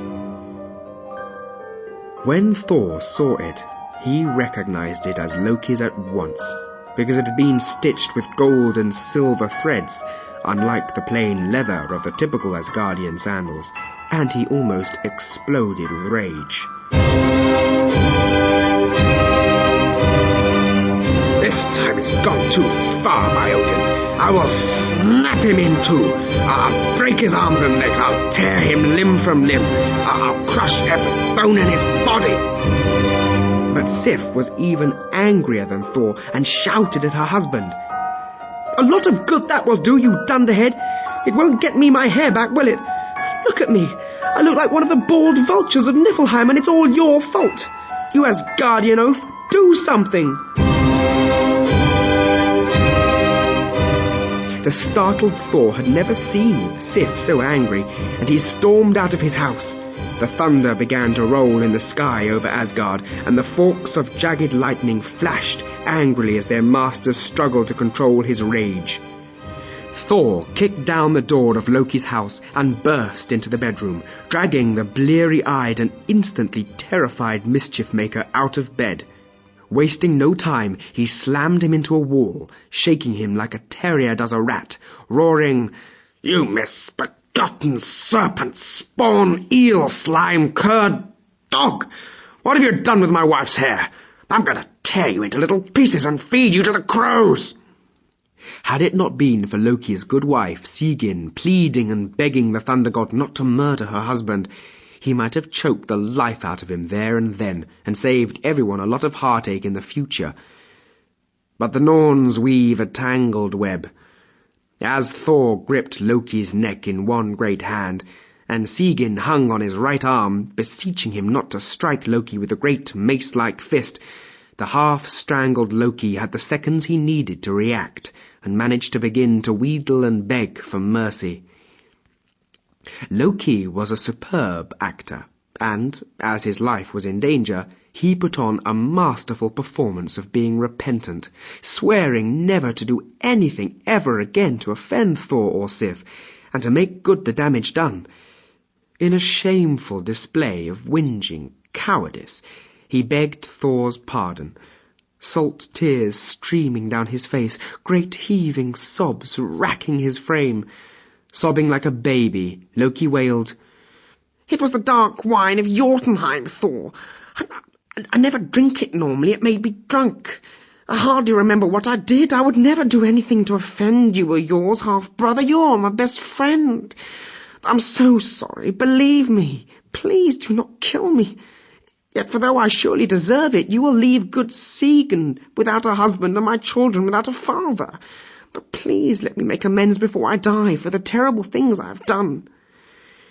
Excuse followed apology, and remorse flowed in equal measure with good intentions, as Loki did everything in his power to make Thor withhold the final blow. Thor's great arm shook as his reason warred with his passion, and all the time Sigyn pleaded with him to spare her husband. "Please, my lord, spare him. It was a stupid, drunken joke that went too far, nothing more. He didn't realize what he was doing. He's not really bad. He would never have hurt the Lady Sif. He loves me. Oh, please, great Thor, give him a chance to put right the wrong he has done to you." Fearing that this time he had really gone too far, Loki began to cajole and try to appease the furious thunder god, saying, "Listen, Thor, it'll be all right. I can fix everything. Look, I'll go to the dwarves and get them to make a hairpiece of the finest spun gold for Sif, even more beautiful than her own hair until it grows back. She can keep it, of course, and I'll get them to make magical gifts for Odin and our brother, Frey. I'll get them to make something special for you, too. Honestly, I will. Everything will be all right. You'll see. Trust me. I'll make it right with you." Fighting to control his rage, for when Thor got angry, it was not like an ordinary god's anger. He could not just switch it off, but had to release it somehow. The thunder god shook Sigyn free of his arm and sent a fist like a ham crashing towards Loki's head. The god of mischief shut his eyes and heard a terrifying crash. He opened his eyes and saw Thor's forearm just above his shoulder. The thunder god's fist was buried up to the wrist in one of the solid oak beams that held up the wall. Outside in the garden, a lightning bolt had blasted Loki's favourite cherry tree, splitting it in two and setting it on fire. Thor's icy blue eyes stared into Loki's impenetrable black ones, and he growled softly through clenched and grinding teeth. "You have 1 week, half-brother. 1 week to make good your promises. If not, I will come looking for you, and not all the tears in creation will save you from your doom." Releasing the gasping Loki and leaving him rubbing his bruised throat, the thunder god stormed out.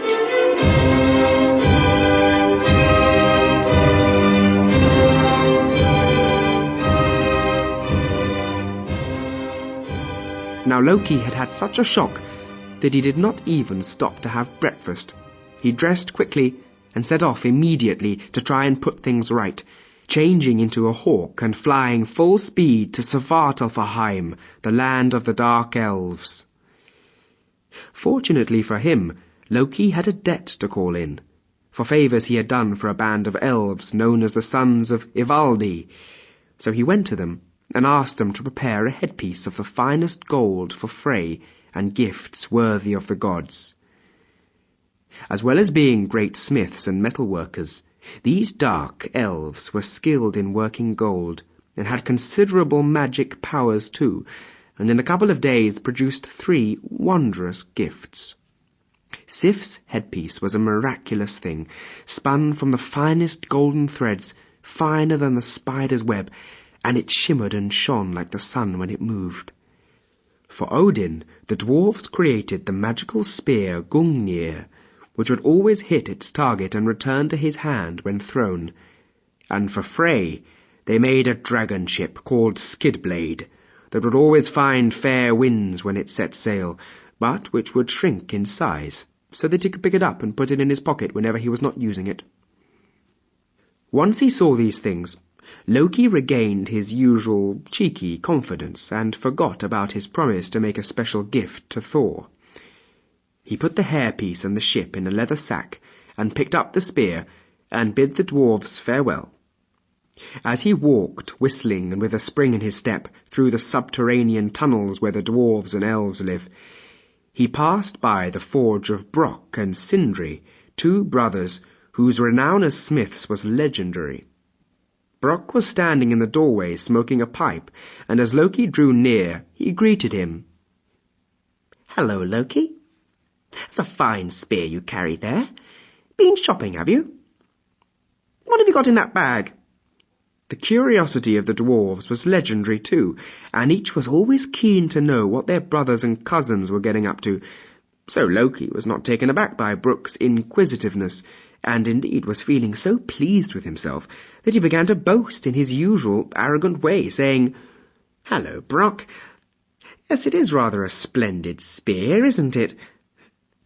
People say you and your brother are the finest smiths in Svartalfheim, but I bet my head that even you two couldn't make anything as good as what I've got in this bag." Now Loki said this without thinking, but really should have been more careful, because among the dwarves and the elves, betting is taken rather seriously, and no sooner were the words out of Loki's mouth than Brock, knocking out his pipe, said, "Done. I'll take that bet. Loki's head, eh? That'll be something to talk about now, wouldn't it, eh? A real god's head." Stepping inside the threshold of the forge, he shouted, "Sindri, stoke up the fire. There's work to be done. A challenge bet. Loki has wagered his head that we cannot outdo the gifts he carries." Then, turning to the dumbstruck god of mischief, Brock, rubbing his hands and smiling, said, "Come on in, Loki. You can watch us work, and when we're finished, we'll all go to Asgard, and the gods can decide which is the best work. That'll be a good crack, won't it? If they don't think our work is better than what you carry in the bag, we'll make a gift of it to you. But if they do, then we'll cut off your head and bring it back here, eh? I can't say further than that, can you? Oh, let's get cracking." Loki could have kicked himself and wished that he had bitten his tongue before speaking. Odin help him if these two brothers were as good as they were said to be. Brock began pumping the bellows to heat up the coals of the forge, and Sindri began to prepare a huge crucible, dropping in lumps of gold ore, and lining up a host of strange tools, the like of which Loki had never seen before.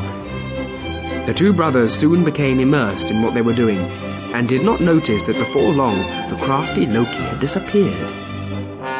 As the crucible of ore heated up and reached melting point, Sindri took a vial of some strange crimson liquid and carefully mixed in a few drops in the white-hot gold.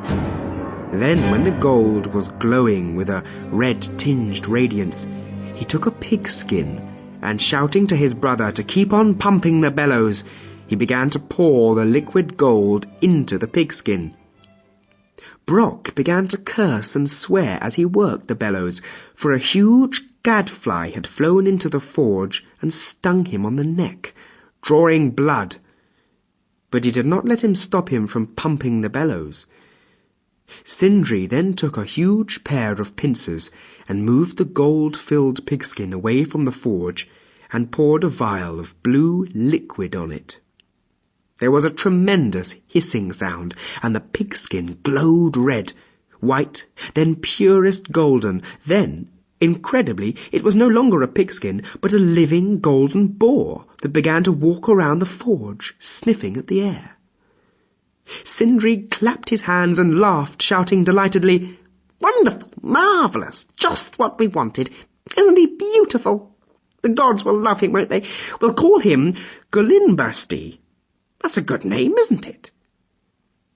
To make the second magical treasure, Sindri took a special oven and placed it in the hottest part of the forge and began spinning it round and round, singing, "Gold that melts, gold that spins, gold that forms 8 golden rings, flows and glows and shines and wins. Do it now as Sindri sings." Brock, meanwhile, pumped on the bellows for all he was worth, knowing that the temperature had to be kept high at this crucial stage. But the vicious gadfly had returned and stung him right on the cheek. He shook his shaggy, oversized dwarf's head, but could not release his grip on the handle of the bellows to swat the evil insect, because the magic would be spoiled, and he had to grit his teeth as the wicked stinger dug into his face, and blood trickled down over his grey, bearded chin. Eventually, just before the oven stopped spinning, the gadfly ceased tormenting Brock and flew away into the darkness of the cave. Sindri removed the special oven from the forge and took out a beautiful golden ring, which he named Draupnir, the gold dropper. For every 9 days, 8 more identical golden rings would drop from it.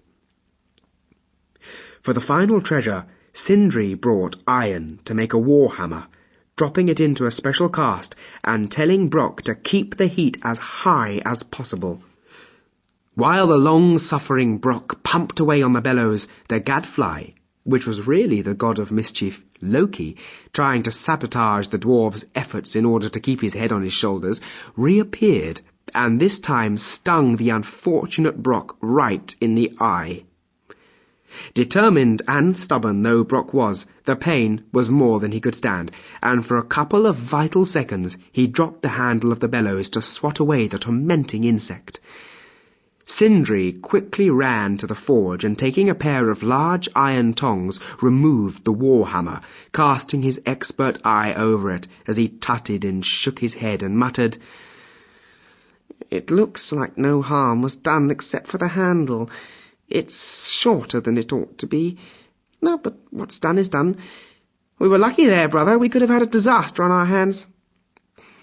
As he finished speaking, Loki stepped out of the shadows, smirking, and said to Brock, "Well, all finished, are we? My, Brock, that eye looks nasty. What happened? Did something sting you? I'd get that seen to if I were you. Fine, all right then, let's get going, shall we? It's a fair trot to Asgard." So, gathering up their treasures, Loki and the 2 dwarf brothers set off for Asgard to have their work judged by the gods. When they reached Asgard, all the gods assembled in the great hall of Valhalla to have a good look at what they brought. Loki offered his gifts first, handing over the spear Gungnir to Odin, the golden hair to Thor, and the enchanted ship Skidblade to Frey. The god seemed well pleased with what he had brought them, and he felt confident that he would keep his head. But then Brock began to hand over what he and his brother had made, explaining the secrets of each gift to each god in turn. He gave Odin the ring Draupnir, which assured its owner of eternal wealth, and to Frey he gave the golden boar Golinbasti, pointing out that it could transport a rider over earth, sea, or sky by day or night faster than any normal steed, and moreover, by night its golden glow would illuminate the way for its rider. The final gift was the short-handled hammer, which he presented to Thor, saying, "O great Thor, I give you a weapon worthy of the god of thunder, the hammer Mjolnir. Mjolnir cannot be broken and will shatter anything you choose to hit, and after it strikes its target, it will return flying to your hand. One last thing. It has such a short handle that you can carry it inside your shirt if you wish, should you ever need to conceal it." Loki was furious that the crafty dwarf had made a virtue out of the little defect he had caused in the enchanted weapon, and began to get nervous about what the god's decision might be.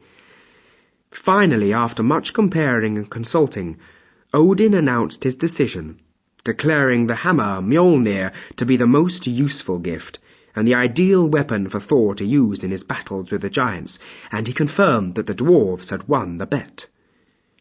Loki protested furiously, but to no avail, and then offered to pay a forfeit, but Brock was adamant that only the head of the trickster would satisfy the terms of the wager, and the god of mischief, panicked, grabbed a pair of winged sandals he kept handy for emergencies, and sped off, running over land and sea to escape his doom.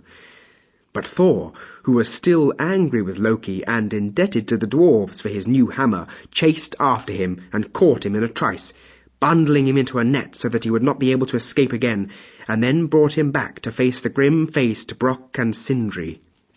As Brock took a huge, sharp battle-axe and came towards Loki to chop his head off, Sindri made him kneel on the big wooden chopping block where the gods cut their firewood. In a last, desperate attempt to save his neck, the screaming Loki invoked his blood oath with Odin, and protested that since the wager had only referred to his head, the dwarves could only take it if they could do so without harming his neck, which was not part of the bet. even though the gods felt Loki's argument to be somewhat twisted. Because of his oath of blood with Odin, they decided to back him up, and insisted that if Brock wanted to take Loki's head, he must do so without hurting his neck. Brock and Sindri realized they were being cheated, but Brock in particular, still smarting from the sting of the gadfly, was determined that if he could not have the mischievous one's head, he would at least still his wagging tongue before returning to Svartalfheim. Sindri gave him a long strand of leather like a bootlace and his magical needle, and Brock stitched the god of mischief's lips together, much to the amusement of the other gods, Thor in particular. It took Loki months to unpick the leather strand from the holes in his lips, and for a long time after that he was unable to talk because his lips hurt so much, which kept everyone happy for as long as it lasted.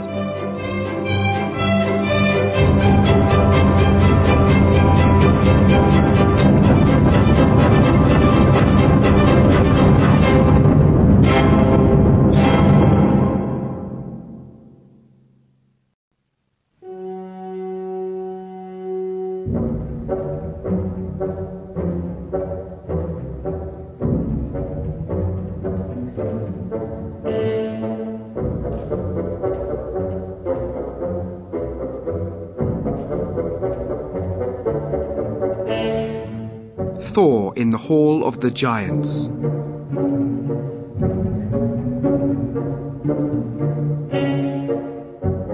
When Thor tangled with giants, he usually resolved the matter with a single mighty blow with his enchanted hammer Mjolnir. But sometimes things got a bit more complicated.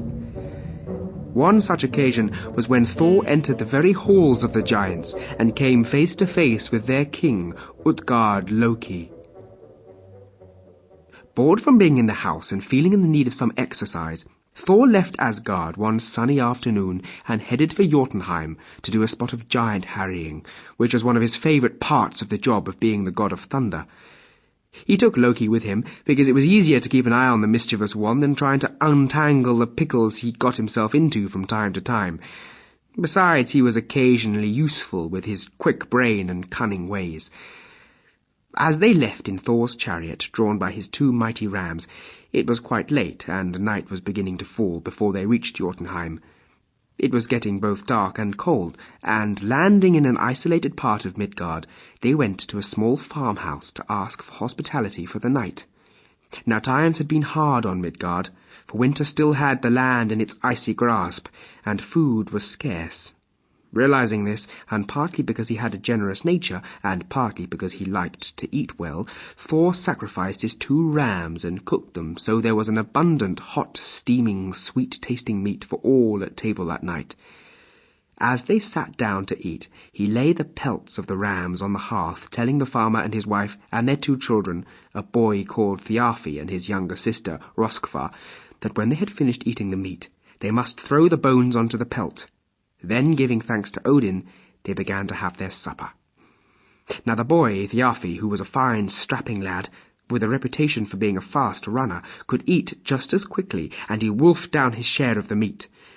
But then did something he should not have done. He cracked open one of the leg bones and sucked out the marrow, licking his lips in appreciation of the feast he had enjoyed in the company of Thor. Just why this was unwise became apparent the next morning.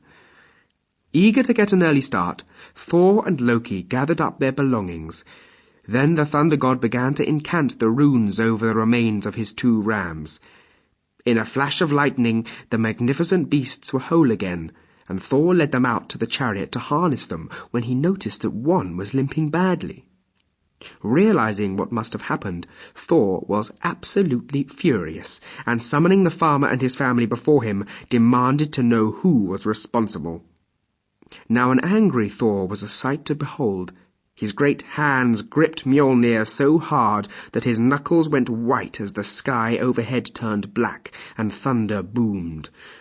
Looking into the red-bearded face of the god, the farmer could see his furrowed brow and his shaggy eyebrows meeting in the middle, and worst of all, lightning flashing in his eyes. The terrified mortals threw themselves to their knees, begging his forgiveness, and the farmer offered the angry god his children as servants. Not being a bully, and realizing it had been the youngster's mistake, Thor calmed down, relaxing his white-knuckled grip on Mjolnir. He decided to accept the farmer's offer, at least until his ram recovered, and borrowed the man's fishing boat to get to Jotunheim, telling him to take good care of the rams. So it turned out that by that time Thor got on his way to Jotunheim again. He was at the head of a party of 4, and once they had crossed the sea, they had to travel on foot in the land of the giants. Thor felt like exploring, and so took his party into an area of Jotunheim he had never visited before, a region called Utgard. By nightfall they found themselves making their way through a dark forest of tall fir trees, and they had not come across any inns or farmhouses. Just when it seemed that they would be sleeping under their cloaks beneath the stars, they came across a strange building. This odd structure, which they could not make out very clearly in the darkness, had a cavernous entrance, but no door, and inside there were 5 large, doorless rooms, all the same width, but different lengths. The entrances to 4 of them were directly in front, with one slightly off to the side. The 4 weary travellers took a room each and settled down to sleep for the night. A few hours later they were awakened by a tremendous roaring noise, and the earth shook as if an earthquake was in progress. The other 3 clung to Thor for protection as he tried to figure out what was happening.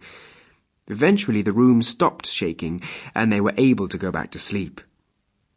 Just before dawn it happened again.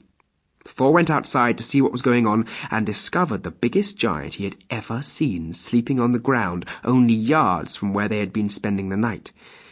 The giant was snoring loudly, and his snores were what had caused the earth to shake.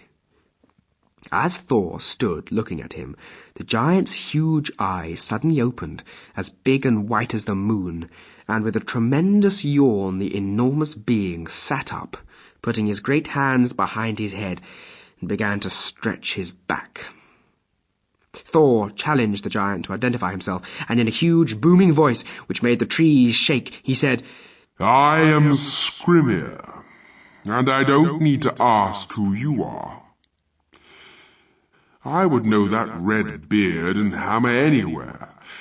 You're the Asgardian Thor, the thunder god, aren't you?"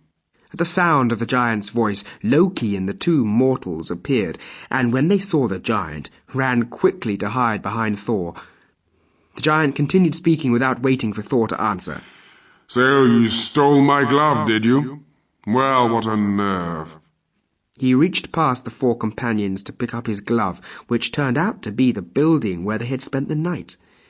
Skrimir tucked the glove into his belt, and then offered to accompany the travellers on their journey through the wood, saying they would all be safer travelling together. Not wishing to endanger his companions by fighting with this huge giant, who seemed friendly enough, Thor agreed that they could travel together. The giant then untied his sack of provisions and began to prepare his breakfast, so Thor and his companions did the same. However, when they had finished breakfast, Skrimir said that they should put their supplies together, as that was how things were done in Jotunheim. He grabbed the god's food bag and dropped it into his own before anybody had a chance to disagree. They began walking. At least Skrimir walked, the others had to run to keep up as his huge strides were so long. The giant seemed to be tireless and did not stop until it was nearly nightfall. His companions, except for Thor, were exhausted from trying to keep up with him, and were more than happy to collapse in a sweaty heap when he finally stopped. Skrimir sat down under an enormous oak tree, saying that he was not hungry, and was going straight to sleep, and gave Thor the bag with the provisions in so that they could make supper. In a matter of minutes the giant was snoring contentedly, while the thunder god for his part struggled to undo the knot in the huge bag. Try as he might, he could not undo it, nor could he tear it open, and as he got increasingly angry, he began to suspect sorcery. Finally, losing his temper, he threw the bag aside, grabbed his hammer, and threw it at the sleeping giant, fetching him a mighty blow to the forehead. As the enchanted hammer returned to Thor's hand, Skrimir opened one eye and brushed his hair across his brow, muttering, "Damned leaves. One can't get a decent nap anywhere these days," and shifted his position to make himself more comfortable, and seeing Thor standing there, hammer in hand, said, "Finished eating already, have you? If I were you, I'd get some sleep. There's a long way to go tomorrow." And with that shut his eyes and began snoring again. There being nothing else they could do, Thor and his companions also lay down to try and get some rest. But between their grumbling empty bellies and the giant's snores, it was virtually impossible. About midnight, Thor had had as much as he could stand, and jumping to his feet, climbed up a massive oak tree until he was above the sleeping giant's head. Then he brought Mjolnir crashing down with all the force of his good right arm. The hammerhead sunk into the giant's skull, and Thor was sure that he had killed him. But Skrimir just moved in his sleep, mumbled something about acorns, and carried on snoring. Thor was dumbfounded. Thor had never met a giant that could withstand the power of his hammer before, and began to have serious doubts about his ability to hurt this strange creature. After giving the matter some serious thought, he decided he would have one more try, this time using all his force. He crept up to the giant again, who was by now lying flat on his back, snoring noisily, and taking Mjolnir in both hands, began to swing it round and round, then slammed it into the giant's temple. Only a few inches of handle protruded from the great head, just enough for Thor to get a grip and pull the hammer out. He was surprised to note that there was no blood on the hammer, and then got a terrible shock when the giant's voice boomed out, "Ah, what was that? That felt like bird droppings. Don't say some dirty crow has done its business on me. Thor, what are you doing awake?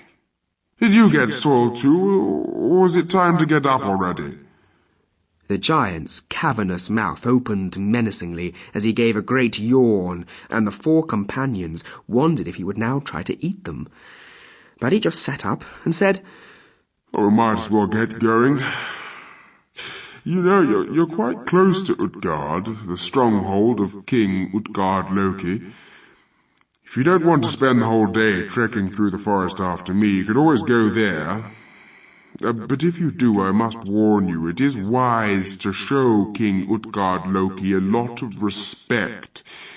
His courtiers don't like pretentious people who get puffed up with a sense of their own importance and start acting big, especially when they're tiny, insignificant mites like yourselves. And really, you're so small and vulnerable, you shouldn't even be in Jotunheim. I mean, there are a lot of wild animals here that would gobble the four of you up in a single bite. You'd be better off going back where you came from, if you want my opinion. Anyway, I'm off. If you want to come with me, get ready now." And without another word, Skrimir picked up the sack with the provisions in it and marched off into the woods. Pleased to see the back of him, but not so happy to be without provisions, Thor decided to go and seek the fort of Utgard and request hospitality from its giant king.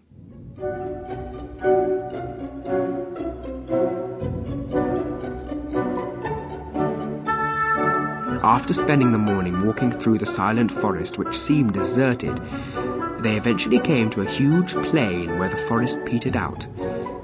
There it was, the fortress of Utgard-Loki, king of the giants. It was the biggest building any of them had ever seen. Its towers were so high they disappeared into the clouds, and the main gate so wide that 1,000 men walking arm in arm could have passed through. The battlements were decorated with the carved heads of wolves, lions and bears, dragons with teeth and fangs as big as a tall man. The main gate was closed and barred, but there was a side gate like a portcullis, where they were able to get in by squeezing between the iron bars, each one as thick as a tree trunk. Once inside the main courtyard, their attention was drawn to a central hall from which the sound of eating, drinking, and singing reached their ears.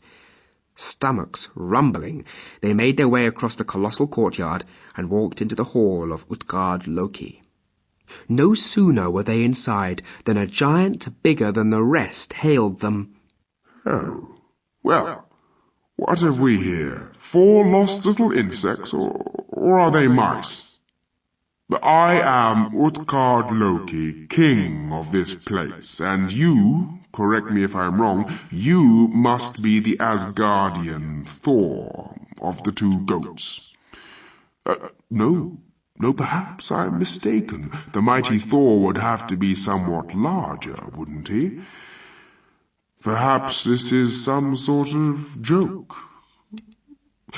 Anyway, whoever you are, identify yourselves and tell me what you want. You aren't allowed to be here unless you can demonstrate some special skill or talent. So tell me, what can you and your friends do to justify being here? Now the god of mischief, Loki of Asgard, who had been having a miserable time on this trip since they had arrived in Jotunheim, was fed up with the way Thor had been doing things, and besides that, his stomach was completely empty. As a result, he stepped forward challengingly and said, "Special abilities? I'll show you special abilities. I am Loki, and I can eat faster than anyone in this room. Who wants to take me on, eh? Or are you giants just big windbags after all?" Utgard Loki answered him, smiling, "Oh, I think we're more than that, Loki of Asgard, and I think we have someone who can test the truth of your claim among us." The giant king tapped on his table once, and a tall, thin-looking giant with a lean, hard aspect stepped forward, and Utgard Loki said, "This is Logi.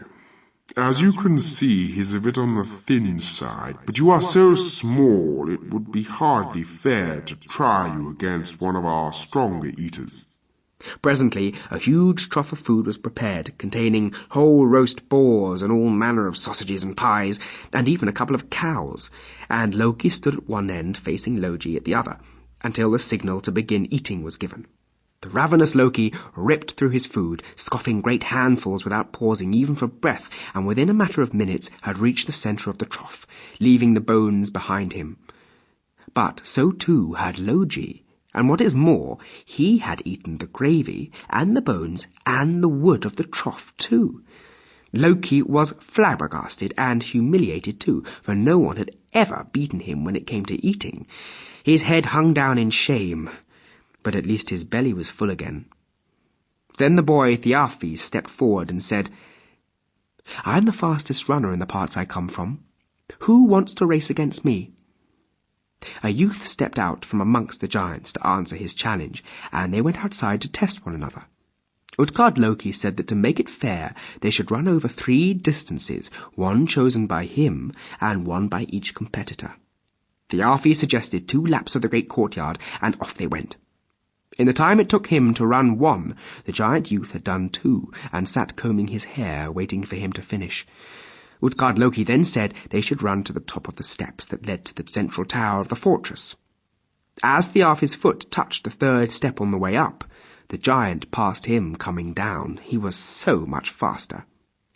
For the final race, which was a dash from the doorway of the great hall to the kitchen and back, Thialfi had barely lifted his foot to start to run, and the giant, in a flash, almost too quick for the eye to see, ran there and back. "Better stop now, young Thialfi. You're a fair runner, but you aren't going to win today," scoffed Utgard Loki. "Now, Redbeard, what can you do?" he said, addressing Thor. "What can I do?" said the Thunder God. "I can drink any giant here under the table for a start." With that, a huge drinking horn was brought, and Utgard Loki explained that to be considered a mighty drinker amongst the giants, it was necessary to empty the horn in a single draught. 2 goes was considered acceptable drinking, but any oaf could do it in 3. Now Thor had a powerful thirst, and without further ado he took a deep breath, lifted the great horn to his lips, and began to pour the cold, salty-tasting liquid down his throat. He swallowed and swallowed and swallowed until he thought his lungs must burst. Then he lowered the horn. The level of liquid in it had hardly gone down at all, and the puzzled Thunder God shook his head. "Never mind, Thor, try again. I'm sure you'll do it this time, said Utgard-Loki mockingly. Angrily, Thor tipped the horn into his mouth and drank deeply for as long as his lungs would let him. When he lowered the horn, it was perhaps a fraction lower, but only a fraction. Taking another deep breath, he raised it a third time without speaking and tried his best to drain the horn dry. Yet when he lowered it again, it was just as it had been before, which puzzled him mightily. Well, it doesn't look as if you qualify as a big drinker by our standards, Thorn. Is there anything else you think you're good at? Smirked Utgard-Loki with a bored expression on his face. The red-faced Thor, suspecting that somehow he had been tricked, retorted, I don't know what's going on here, but if this had been in Asgard, that horn would be empty by now, and I must say I don't think much of your salty giant's beer. There's something funny going on here, but I'll accept any challenge you care to make me. And he threw the great horn into the corner of the room where it fell with a mighty clank. Utgard-Loki smiled and said, Well, Thor, I have to admit you've been a big disappointment so far. I've heard so much about you, I was expecting a lot more. But anyway, let's see. Yes, I have just the thing. A game that children here play when they're bored. Let's see if you can lift up my old cat. The rest of the giants in the hall began to guffaw and fell about laughing at the challenge. By now Thor was boiling with anger and went to try his arm with the cat. Now, being a giant's cat, it was about as big as a large horse, but still should not have posed a problem for Thor. He walked over, put his arms around its waist, and lifted. The cat's back arched, but all 4 feet remained firmly planted on the ground. Twice he tried to lift the cat off the ground, and twice all he succeeded in doing was make it arch its back. At the third attempt, he got down on his hunkers underneath it and stood up, lifting his arms high above his head, but all he managed to do was lift one of the cat's paws clear of the ground. His ears ringing with the giant's laughter and his face burning with indignation, Thor snarled at the assembled onlookers. Bah, this is farce! Enough of it! Who among you is man enough to wrestle with me hand to hand, eh? Come on, I'll fight anyone here. I don't care how big he is. Let's see who is the better wrestler. Utgard-Loki replied, Well, Thor, I don't think any of the giants wants to suffer the indignity of wrestling with someone whose strength is just sufficient to lift one of my cat's paws off the ground. However, there is an old crone called Ellie, who I've seen tumble many a stronger man than you appear to be. You can wrestle with her if you like. Once again, the sound of giant laughter filled Thor's ears, making him fit to boil over. Had it not been for Odin's laws of hospitality, he would have pulled out Mjolnir there and then and began smiting giants. As it was, he had to content himself with the old crone who hobbled out to face him. Her face was haggard and wrinkled, and her back was bent. When she walked towards Thor, she looked as if she was shuffling on arthritic feet. Utgard-Loki had to shout to her that Thor wanted to try his arm against her, for she seemed to be deaf too. Feeling slightly stupid, but also quite sure that things were not what they seemed, Thor took a grip of the old crone and pulled her towards him, or at least he tried to. To his surprise, he could not move her. Then, when she gripped him, she had a grip of iron, which he struggled unsuccessfully to break. Thor fought and struggled, using every wrestling trick he knew, and every ounce of power that he had in his muscles. But it was useless. Ellie just kept her grip on his wrist and shoulder, and slowly, inexorably, forced him down onto one knee. As soon as his knee touched the floor, Utgard-Loki cried, Enough! Well done, old one. I think you've taught this arrogant little god a lesson. You can go back to bed now. Then he turned to Thor and his companions and said, After what I've seen today, you are welcome to stay for tonight, but no longer. Now come and have food and drink. You must be tired after your exertions. And his great, hearty laughter boomed around the hall and was taken up by all the giants assembled there. Thor and his companions, in subdued mood, sat and ate and drank their fill before retiring for the night.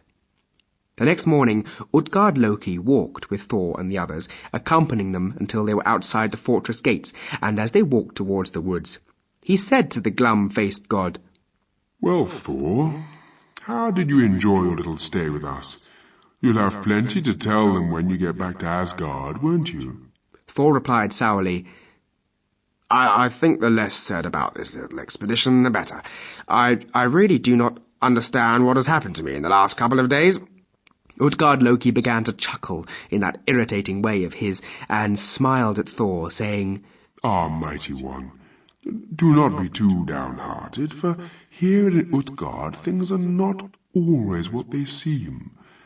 As well as being king of the giants, I am their mightiest enchanter, and since you have been here, you have been in my power.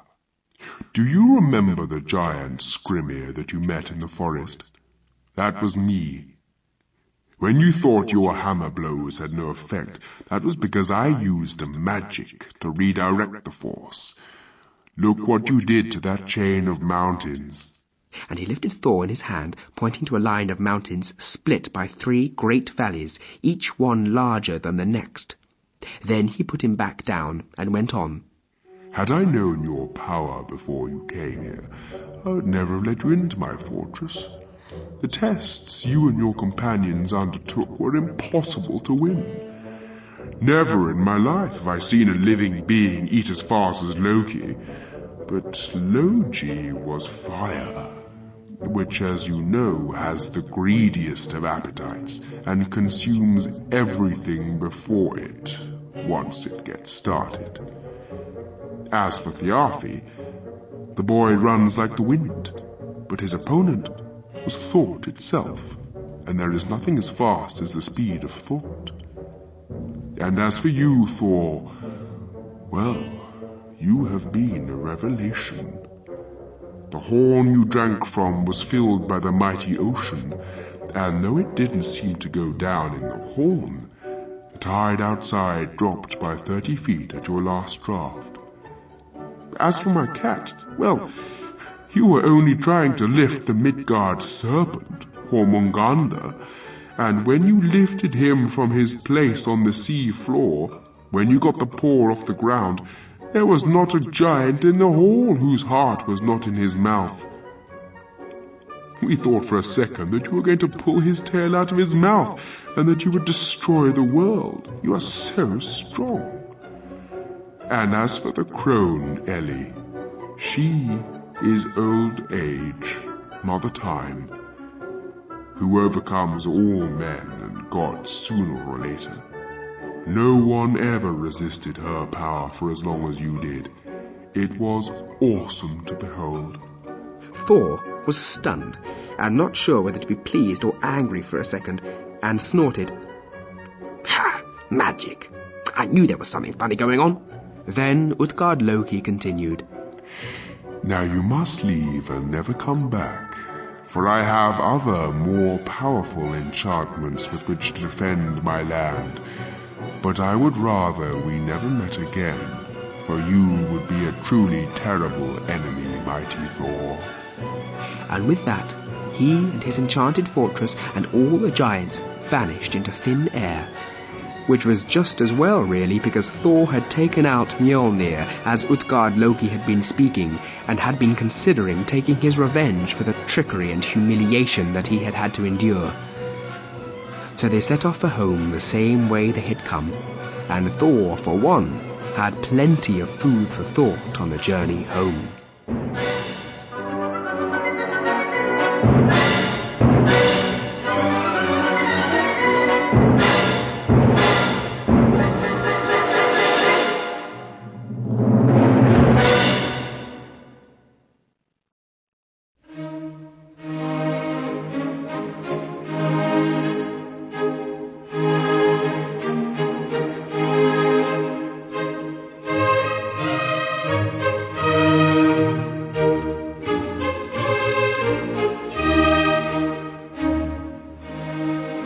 The Death of Baldur.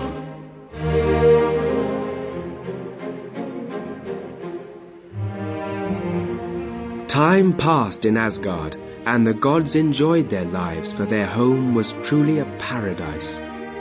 But every paradise has its dark force, and in Asgard this was Loki. Although handsome and charming, with a dazzling smile and a razor-sharp wit, Loki was a great disappointment to Odin and the gods. He could be entertaining and fun to be with, and he should have been happy in Asgard, but his blood was tainted. There was a shadow in his soul and a blackness in his heart. He was like an incorrigible child, committing one act of mischief after another, each one a little bit more serious. Because he was a quick-witted individual, he could usually talk his way out of any problems he created for himself, or shift the blame onto others. But eventually, everyone came to realize his real nature, that he was never going to change for the better. The gods underestimated his capacity for malice and evil. Even Odin failed to see just how bad he could be. Just as great oaks grow out of tiny acorns, so out of relatively trivial acts of mischief a great evil grew. It was Loki's nature to feel unhappy and despondent when others felt well, and only in doing evil could he find real pleasure. Loki was a malcontent, and the more he saw good around him, the more he wanted to do evil. His discomfort only ceased when he caused other people to suffer, and if it had not been for Thor helping to keep him out of trouble, things would have taken a turn for the worse much sooner. Loki was anything but grateful, though, and grew to hate the Thunder God and all the other gods of Asgard too. The fear of Thor's great strength and furious temper kept him in check. He had learned not to provoke the Thunder God when he had stolen Sif's hair, and being crafty, was careful not to make the same mistake twice. There was another god, though, who became the focus for Loki's hatred, and that was Odin's other son, Baldur the Beautiful. Baldur was the best-loved and most popular person in Asgard. With the exception of Loki, everyone loved him. He was handsome, strong, wise, gentle, and above all, noble. His was the purest spirit in Asgard, and the gods loved him for it. There was also a prophecy that while Baldur lived, Ragnarok could not come to pass, so his presence made everyone feel safe and secure. Now, one of the outstanding things about Baldur was that he was invulnerable. Nothing could harm him, or at least almost nothing. In the distant past, Baldur had had a dream that his life was in danger, and Odin, realizing the significance of this, had gathered a council of all the gods to discuss what could be done to safeguard his life. After much deliberation, Frigg declared that, as she was the mother of all things on and in the earth, she would extract promises from all her children that they would never harm Baldur. The poisonous snake swore, the wild animals swore, and even the poisons and carriers of disease and illness swore, and all the rocks, fire, water, metals, and stones promised that they would never harm Baldur. A consequence of this was that Baldur in his entire life never suffered injury or pain of any kind. He never cut himself, he never tripped up or fell down, and he was to all intents and purposes invulnerable. When his friends and brothers realized this, they developed a sport which involved using him for target practice, knowing that their weapons would merely bounce off him, leaving him unharmed. The gods delighted in displaying their prowess with weapons, and Baldur's invulnerability into the bargain, and startled visitors by throwing spears, knives, axes, and even firing flaming arrows at him. It was all to no avail, for no weapon could harm him. Even Thor's hammer, Mjolnir, just bounced off without doing any damage. All this time, Loki, who was more unpopular with every day that passed, because of his troublemaking and malice, watched Baldur with growing envy, and in time he grew to hate him even more than he hated Thor. It became his most heartfelt desire to do Baldur some serious hurt, if possible even kill the god whom all believed to be invulnerable. This twisted craving took up much of the evil one's time, and one day, by using dark sorcery, he discovered that in all of creation there was one thing that had not sworn to not harm Baldur, and could be used to kill him. mistletoe, which Frigg had overlooked because it was still only a growing sprig when the promises were made. Once he learned this fact, Loki began to hatch a dark plan to kill Baldur while avoiding getting blamed for the deed himself. One day, as he watched the gods at sport, with Baldur testing his invulnerability to swords and spears, he noticed blind Hodor sitting apart from the game, unable to take part because of his disability, and he had an idea. That night at home, he took the mistletoe and he sharpened it into a point and fixed it to the end of a spear shaft. The following morn, the deadly weapon made, he went to find Baldur, who was in his usual place where a group of children were throwing stones at him and laughing. Smiling to himself, he then walked over to where Hodor sat and said to him, whispering to disguise his voice, Hodor, why don't you join in the game and have some fun? Don't you want to throw something at Baldur and hear the children's laughter when it bounces off him? The blind god replied, I wish I could, but the other gods don't like me to handle weapons in case I accidentally injure someone. I'd better not. Someone might get hurt. The crafty Loki knew exactly what to say, though, and chuckled at his own cleverness. Nonsense. Why, I myself shall guide your hand. There'll be no danger to anyone, and you'll be doing Baldur a great honour by letting him display his invulnerability. The enemies of Asgard will tremble when they hear of it. Everyone will applaud you when the spear bounces off him. Come on, you'll enjoy it, I promise you. Now Hodor had long felt left out of many games and sports because of his blindness, and not realizing that he was talking with Loki, suspected nothing and was easily persuaded. Loki took him to within a dozen paces of Baldur and called to the Shining One, Oh, Baldur, look over here. Hodor would test your mettle against his spear arm. As Baldur turned, smiling, to the sound of the voice and the sound of his friend Hodor's name, Loki drew back the blind god's arm and hissed, Now, blind one, throw with all your might. Show them what you can do.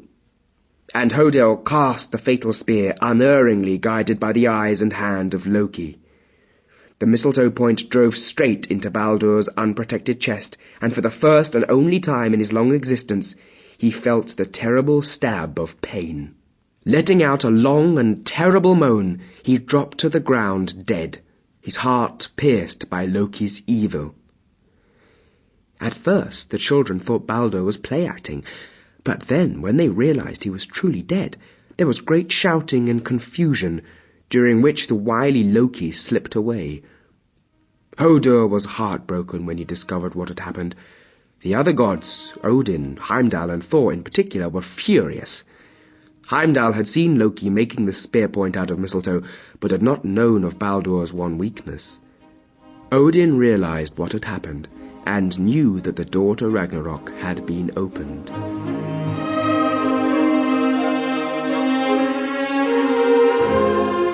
They buried Baldur 9 days later, with all the honour due to a prince of the gods, putting him in a great dragon ship which they set afire and cast adrift upon a sea the colour of blood as the sun set on Asgard. The ship sailed into the setting sun and drifted off to Hel.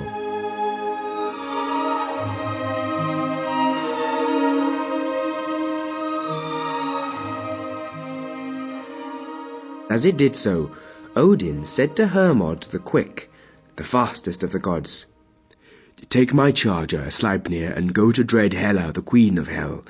Beseech her to release the soul of Baldur, for if she does not, Ragnarok will come for her, as surely as for all of us. Hermod raced to Hel on Odin's steed and entered the dread realm of the dead, and deep within its inner circle he found the shade of his dead brother enthroned there as a king. He went to Hela and begged her to release Baldur's soul. The queen of Hell looked at Hermod and said, I will release your brother on one condition, and that is that every living thing in the world above weep for him. If just one being refuses to shed a tear for Baldur, he stays here, and may Ragnarok consume us all. Hermod raced back to Asgard with the news, And the word was spread, and all of creation wept for the loss of Baldur. Even the rocks and trees shed salt tears for his return. But one there was who did not weep, an old crone who declared herself to be Dry Eyes, but who was really Loki in disguise and hiding from the gods. When asked to shed a tear for Baldur, she said, "What's hell's hell? Let him rot there. I never liked him anyway." And so Baldur remained in hell. After the passing of Baldur, the gods changed, for they knew that the summer of their existence had died with him. Now they had the autumn to contend with, and all too soon would arrive the winter of Ragnarok. The laughter ceased, and crying and wailing were heard for the first time in Asgard, and the faces of the gods became grim and set and fearful to look upon. The morning done, Odin assembled the gods, and said, "The time of happiness is over. Loki has doomed us all. We must find the evil one and punish him for this vilest of deeds." Thor and Heimdall and the other gods sought him out, and although he tried to escape by turning into a salmon and hiding in a river, they took nets to fish him out. He tried swimming away, but the vengeful Thor caught him by the tail and plucked him out of the water. "Now you shall die, scaly one!" he thundered, as he held the wriggling salmon Loki in his grasp.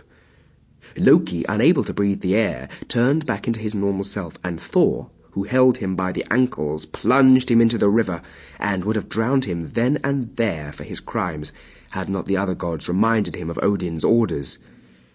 Loki was taken back to Asgard, where he was condemned to an eternal punishment. Odin did not want to execute him, for once dead, he would automatically fulfill the prophecy of Ragnarok and take his place at the helm of the ship of death. Loki was taken to the underworld and chained to a rock, where a poisonous serpent was hung over his head, so that its burning venom would drip into his eyes and torment him until the end of time. In fact, after eons of pain, he broke free of his chains, in time to play a leading role in Ragnarok, as the Norns had prophesied.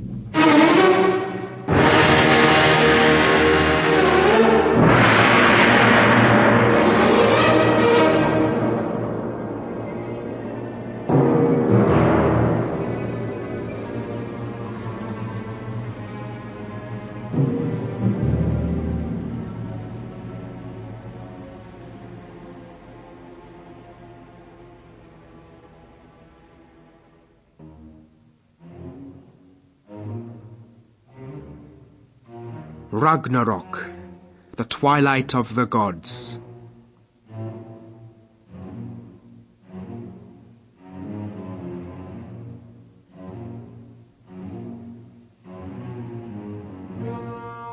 The coming of Ragnarok, the twilight of the gods, is predestined and cannot be helped. It is a time feared by both gods and men, and shall be noted first in the world of men by 3 years of continuous, widespread warfare, of bloody and unnatural acts, with brother turned against brother and father against son. It will be a sword time, a raven time, a time when the wolves grow fat on the corpses of the slain. Immediately after the 3 years' war, a terrible winter will come, known as Finnbul, and it will be like 3 winters, one after another, with no spring, summer, or autumn in between. The rivers will turn into ice, and the ice will be as hard and cold as iron, and freezing winds will blow from all 4 points of the compass at once, chilling the bones, and those not killed by the war will freeze or starve. Then the last few men shall see a truly terrible thing, for the great wolf shall swallow the sun, and its brother shall gobble up the moon, and all the stars shall fall from the heaven. The earth shall shake and heave, and mountains and rocks shall be split asunder, and the dwarves and elves will wail for pity. But nothing can be done to stop this terrible catastrophe from running its course. As the earth buckles and heaves, the great wolf Fenrir will break free of its bonds, And the Midgard serpent will free its tail from its mouth and begin to thrash and writhe, sending floods and tidal waves that shall add to the chaos and destruction. At this point, their evil father, the great enemy of the gods and humanity, dreaded Loki, will also break free of his chains, and board the great ship of the dead, Nalfar, with its crew of murderers and all the evil dead. The anchor will be weighed, and its 1,000 oars will dip into the Black Sea, and it will set course for the shores of Asgard. The captain of the ship of death will be Loki, and he will bring Ragnarok to the gods as his dread offspring lay waste to Midgard. Fenrir shall run before him, its great jaws gaping wide over the land, spewing forth flame and destruction from maw and nostrils, setting fire to the earth and the sky. His brother Jormungandr blows out great billows of poisonous smoke and corruption, darkening the earth and tainting all with his vileness. Then the sky bursts open, and the fire giants burst forth from Muspelheim, led by Surt astride his flaming charger. The heat and light is more intense than 1,000 suns, as the oldest of the giants swings his great fire sword, which has taken him all of existence to forge. The numberless hosts of Muspelheim ride roughshod over shimmering Bifrost, the Rainbow Bridge, shaking it and shattering it into a billion pieces as they pass into the great plain of Vigrid for the final battle. The field of battle will extend 100 leagues from its centre in each direction, but it will be filled from end to end by the fire, storm, ice, and mountain giants, and the evil dead, and Fenrir, Garm, and the Midgard serpent shall arrive to add their strength to the cohorts of evil.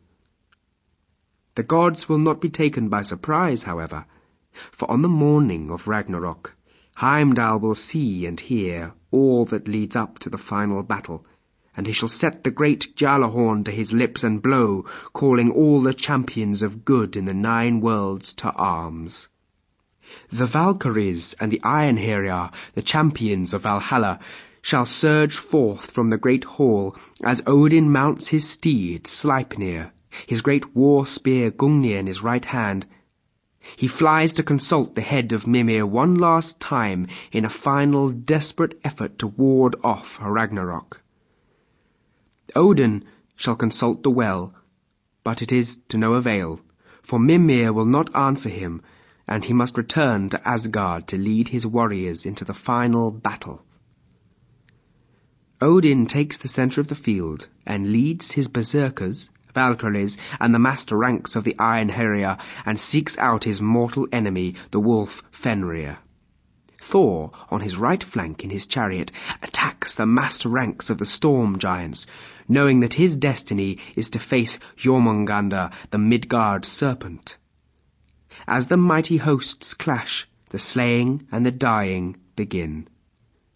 Odin is one of the first to die. The one-eyed god, laughing at death, charges the monstrous Fenrir and hurls the enchanted spear Gungnir into the gaping jaws of the giant wolf. Fenrir swallows the spear, and Odin's fearless charge carries him into its great fanged maw. The father of the gods and his enchanted steed Sleipnir die instantly, consumed in a single huge bite, and the wolf begins to lay waste the massed ranks of the Ironheriar. Thor, who is occupied fighting with the ice and mountain giants, sees his father die, and his rage is beyond human description. Howling in his anger and grief, the thunder rolls and the lightning flashes, and he takes the battle to the giants. Giant after giant falls before the hammer Mjolnir as the battle lust consumes the red-bearded god. His hammer blasts through shields, splits helmets, smashes bones, and crushes armor until he comes face to face with Jormungandr, his nemesis, the dreaded Midgard serpent.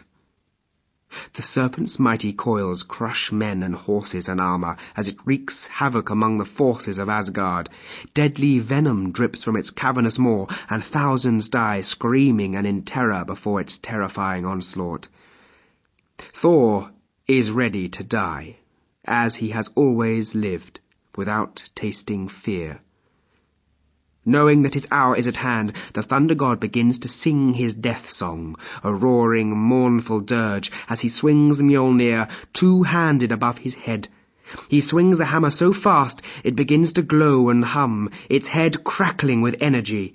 The serpent rears up, fold upon fold towering above the god, and opens its great jaws to consume him. With a mighty roar of defiance, Thor leaps at the monster as thunder crashes and lightning rips the skies.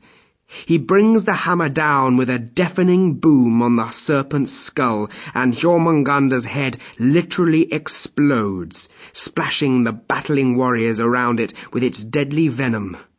It drops to the floor dead, with a crash that shakes the heavens. The Thunder God, his great task done, his fatal nemesis destroyed, and all his energy spent, steps back from the fallen monster, and takes 9 steps before collapsing dead himself, poisoned by its terrible venom. Following the deaths of Odin and Thor, the silent god, Vidar, wearing the great boot, battles his way through the massed ranks of the evil dead, and comes up against Fenrir, the slayer of Odin. Unspeaking, he leaps on the wolf's back, and locking his legs and arms around its neck, wrestles it to the ground. He grabs the monster's upper jaw with 2 hands, and stamps on its lower jaw with a magical boot. Then the boot begins to grow, and the grim-faced god rips the monster's jaws apart, splitting it in 2 as it howls and screams hideously. Thus is Odin avenged. Vidar carries on battling with the hosts of evil, stamping enemy after enemy into oblivion, until he comes face to face with the oldest monster, Dread Surt, who burns him and the boot into a pile of charred cinders. Tyr, the war god, is in his element, and slays uncountable numbers of the enemy, then finds himself facing Garm, the great hound of hell.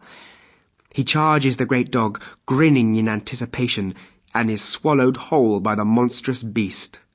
However, as he passes through its stomach, he stabs and slashes it from the inside, so that it collapses and dies too. Loki finds himself hunted down by the relentless Heimdall.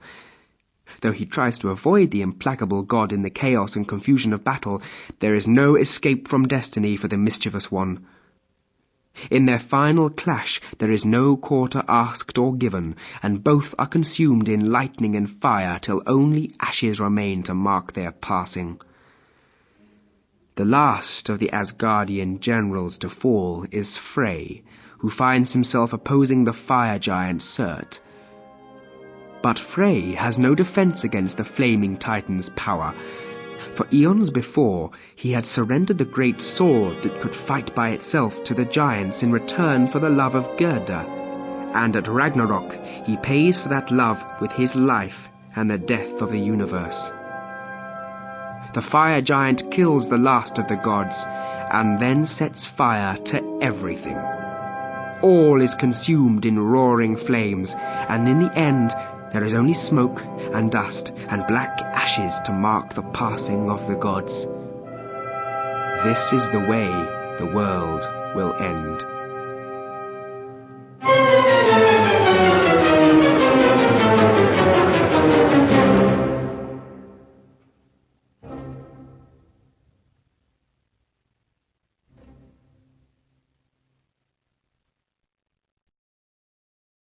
Audible hopes you have enjoyed this program.